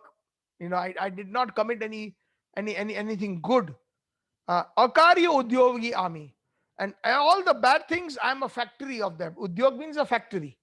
So if there is a factory, that's me for all bad things. A pratishta lagiya satya acharana. Pratishta, self-aggrandizement, always wanting praise for the self. Pratishta lagiya satya acharana. False, very deceitful actions or deceitful behavior. Satya acharana. Lobha hata sadakami, always materially greedy, and sadakami, always, with deep material desires. Then he further on goes to say in verse number 5, Ehano durjana sajjana varjita. I am such a fallen person, durjan, a rascal, sajjana varjita, that has been given up by gentlemanly persons. Aparadhi nirantara, endless offenses I am committing. Aparadhi nirantara, subhakarya sunya, zero auspicious works you can expect from me. I do not have any good auspicious works, zero. Shubhakarya shunya, zero. Sada anarthamana, and always my mind is full of dirty misgivings, anarthas, and that things that do not make sense, things that do not help with self-realization. And nana dukkhe jara jara, and full. Right now in this old age, I'm full of different kinds, afflicted with miseries. And then in the last verse that we sang today, in the beginning, Bardhyakya ekon upai vihina. Now in this old age, without any recourse, without any solution, tate dina akinchana, now I'm completely bereft of everything, completely akinchana, like a beggar. Bhakti Vinod Prabhura Charane, Bhakti Vinod Thakur at the lotus feet, Bhakti Vinod is praying at the lotus feet of Krishna, Prabhura Charane, Kora Dukkha Kore Dukkha Nivedana, is simply telling his tale of woe. This is humility. How many of us feel even one quality, that all these qualities that he has mentioned? This is amazing. We have a very long way to go, my dear Prabhus and Matas. But it is encouraging. One thing is encouraging, at least we are hearing about these topics, we are trying to study them, and hopefully, but that deep desire will one day arise, and it will become a reality of this particular kind of uh, what you call uh, uh, Trinadapi Sunichena Taro Ivo Seshnanam, that consciousness of being humbler than a blade of grass, more tolerant like a tree, giving respects to all, and um, not expecting any respect for the self. Um, I think I will stop here now. Next week, we will continue into this mood of humility by um, quoting Rup Goswami, Sanatan Goswami, and perhaps a few other things. Um, and then we will continue into the third verse. Uh, our prayers, sincere prayers. I seek the blessings of each one of you here. When will that day come? Uh, Dear devotees, this is so important. Nobody tells these things. Only the true persons in the line of Gaudiya Vaishnavism, they will tell you this, so that we can raise our standards, our bar. So thank you very much. All glories to Srila Prabhupada. Gaur Premanande. All glories to Rai Ramanand Thakur. Gaur Premanande. Hari Hari Bol. So Anup Prabhu, please take over from here. Hello.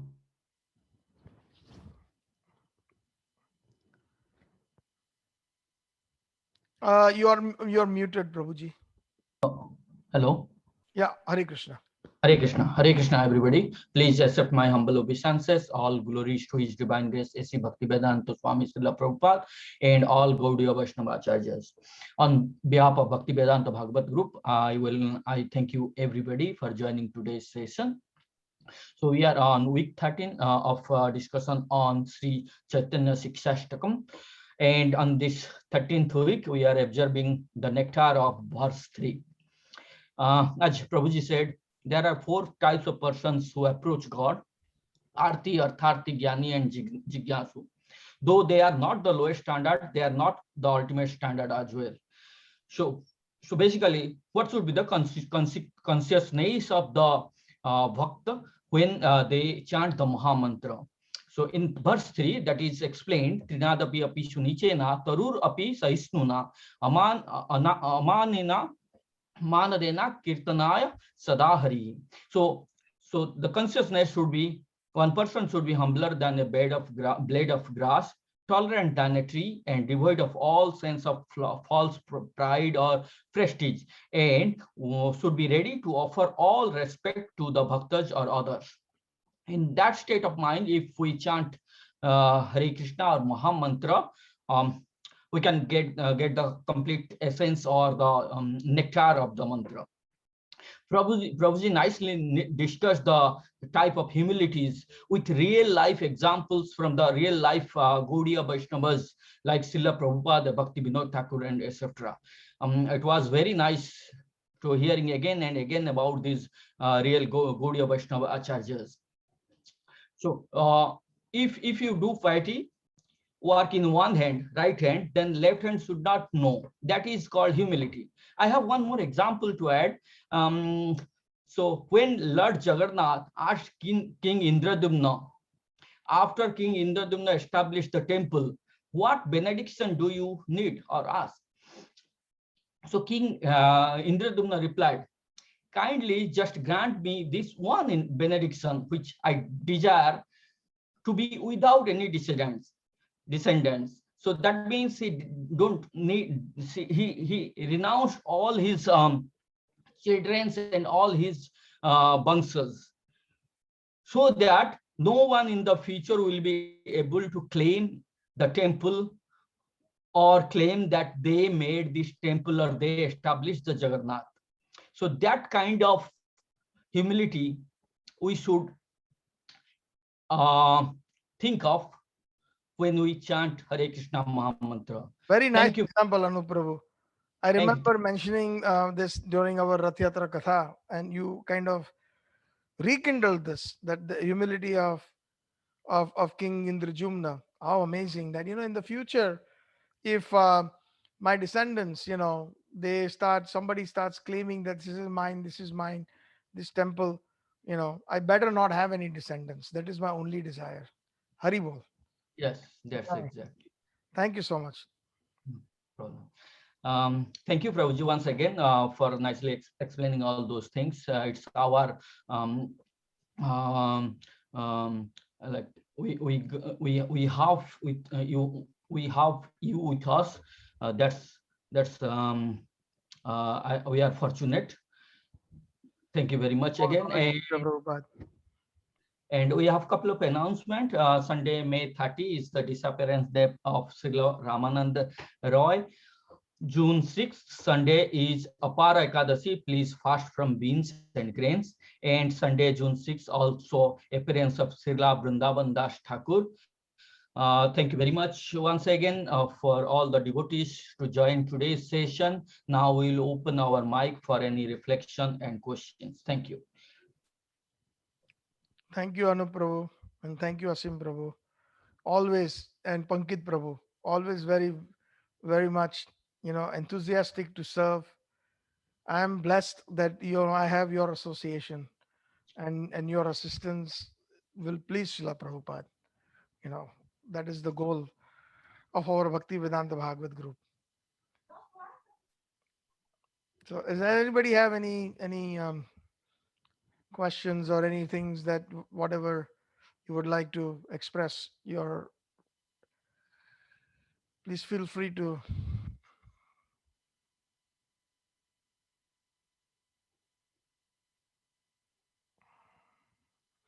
Where is our Hariyar Prabhu? I haven't seen him in. Here he is.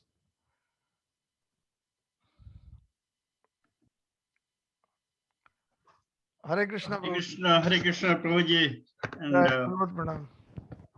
Hare Krishna to everybody. Yes, beautifully explained by you the different modes of humility. The one thing I didn't know about about Ishwar Prabhupada, that he used to clean the urine stool of Srila Madhavendra Puri Maharaj, like Govinda Prabhuji used to do for Mahaprabhu. That's very good about it. I didn't know about that earlier. And you have beautifully explained everything because of your grasp of the Bengali language, especially the Gaudiya style of Bengali that has explained everything, all this, bhakti, and they beautifully explained. Bengali is such a beautiful language in explaining all these things. And you have good grasp on the Bengali language that make it more, touching. Thank you, Prabhuji. All glories to Srila Prabhupada. My mother tongue is not Bengali, but whatever little I know, it's through Prabhupada's books and the writings of the acharyas, and I am very much, fortunate to come across. It's a great language in explaining all these, especially Mahaprabhu, the Gaudiya version of things. It is explained in Bengali so beautifully, really heart-touching, everything. I hope my translation was okay, because you all know Bengali here. At least I know that Asim Prabhu, Anu Prabhu, and Hariyar Prabhu, you know Bengali, and perhaps Gopal Prabhu, Gopal Joshi Prabhu, uh, also I think, because Odia and Bengali, they are similar, right? Yeah, Odia is also a very good language for on it to be used on this line. But since everything in like Gaudiya Vaishnavas and most of the literature in Bengali, so that's how people used to know who. And your knowledge in Bengali is, yeah, is incredible to explain everything so beautifully. Hare Krishna, Prabhuji. Hare Krishna, thank you. Thank you, Hariyar Prabhu. Yeah. So, is there anybody else that would like to say something before we? We would like to hear from Nandapran Prabhuji. From who? Nandapran Prabhuji. Nandan Prabhu, He's I don't think I see him anymore. He, Anymore? he Oh, okay. left a little bit, just a little bit ago. Oh, okay, okay, okay. Yeah. So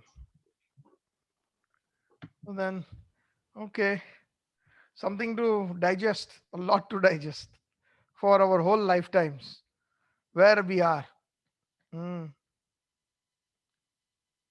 विद्यार गौरवे Brahmi देशे देशे धन उपार्जन कोरी तुम्हारे भूली नु हरी. This is what our situation is. We're going all over the world, making money. Vidyara Gaurave. Somebody is a doctor, engineer, this, that. Vidyara Gaurave. Brahmi Deshe Deshe. Going all over the world. Some of us, you know, but no time for you, Hari. Bhuli nu tumhare Hari. Such a fact. Some of these bhajans are not for a particular time, they are eternal in nature. Although Bhaktivinoda Thakur ji had composed this perhaps about 150 years ago, it stands true today. So much. This is Kali Yuga, and here right now, with people are thinking like who have more property, who have more houses, they are much more affluent, and they are like God. That's the only thing. The importance of education is not there. Earlier, we used to have a king used to pranam a guru or acharya, but Absolutely. now acharyas have to pranam the Yeah, sudras. yeah, because they need money. They have more money and they can buy more people, and they do politicize all these movements, bhakti movements. Very It's sad, very sad. Ah, Srila Bhakti Siddhanta Prabhupada said that we don't stay in the bathroom for too long in a dirty place. A gentleman will get out fast. So hopefully, we are in such an environment uh, that we, hopefully, by the mercy of Guru Gauranga, we will get out. And get out means, you know, be completely Krishna conscious. So even if we are here, we will be assisting Srila Prabhupada in whatever capacity we can. Going back to Godhead is not my primary goal. Serving Krishna is the primary goal. And serving Krishna in completely in on a transcendental platform is what is the real need. Otherwise, there are many demigods, 33 crores, even if we take that example, serving Krishna. But Krishna really needs, really appreciates those that are really without any material motive, simply serve him, simply love him. And that's what our goal should be after coming across Srila Prabhupada's teachings, the Gaudiya Vaishnava Acharya's teachings. If we settle for something less, then no consolation prize, not interested. Mm. We pray that mm, thank you all so much. We are a small group, but I'm very happy, you know, to have all of your association. And simply, it is because of you all I'm getting encouraged. Uh, and amazingly, we've done so many programs in this COVID environment, and hopefully we'll continue even after COVID is over. You know, Physically, we will meet. We will do kirtan in our houses, have some nice Krishna prasadam. And when things are better, we will all go to Vrindavan, Mayapur, Jagannath Puri together. We will sit in those places. Gaur Amars Jai Shabasthane, Korolo Brahmana Range, Shai Sthan, Heribo Ami, Pranay Bhakata Sange. So I'm waiting for that day where our ecstasy will know no bounds, uh, when we are all together in those places. Uh, Hare Krishna. Thank you very much. All glories to Srila Prabhupada. Gaur Premanande. Hare Krishna, Prabhuji. Hare Krishna.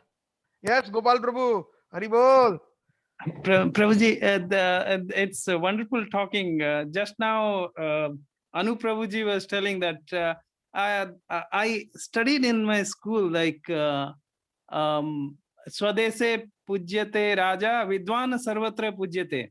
The same thing. Like now it is changed. Like Or the other. But the last line was Vidwan Sarvatra Pujyate. That was like previously, like people, I mean, Vidwan, wherever they go, they get like pranams and like all this Samman. But now, of course, it is, but still, like, I mean, there are Sattvic category of peoples are there. So, I mean, not always like this, but yes, the Kali Yuga is really, I mean, demoralizing all those Sattvic karma. So true.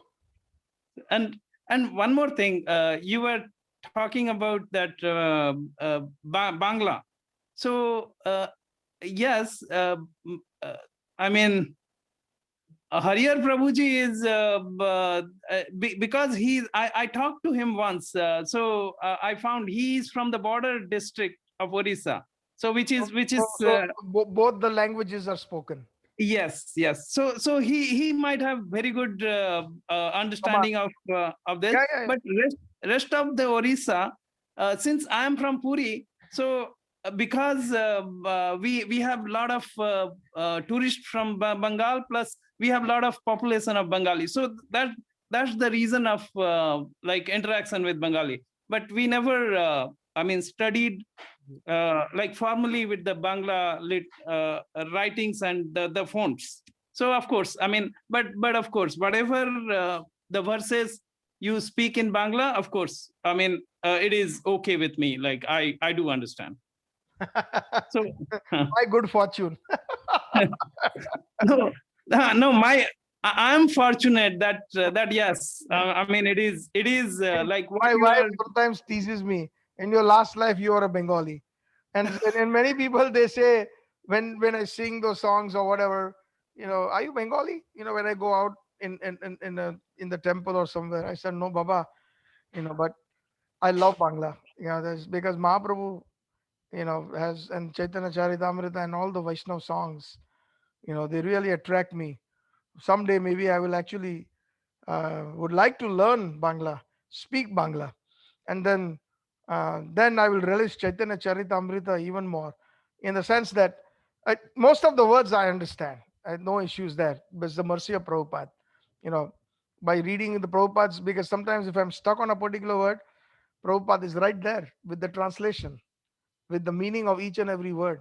So that helps. That helps tremendously. That's how even little bit Sanskrit, whatever I have not learned any formal Sanskrit or anything like that. So it's all due to the mercy of Srila Prabhupada. All credit goes to him. So. But Prabhuji, your pronunciation, Bangla pronunciation is also fantastic. So that's why sometimes I'm also amazed, like getting your pronunciation, because Bangla has a peculiar, a different pronunciation. Even they when they speak Hindi, there is a different pronunciation. But you are getting that essence as well. Thank you, Prabhuji. In my younger days, I heard Prabhupada's tapes. They were also in Hindi, some of them.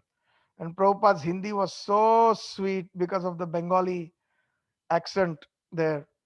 आज सवेरे और बलराम से मेरा झगड़ा हो गया, मैया मैं मिट्टी नहीं खाया, तो मैया बोला मुंह खोलो, तो बलराम झूठ बोलता है मैया, मैं कुछ नहीं किया.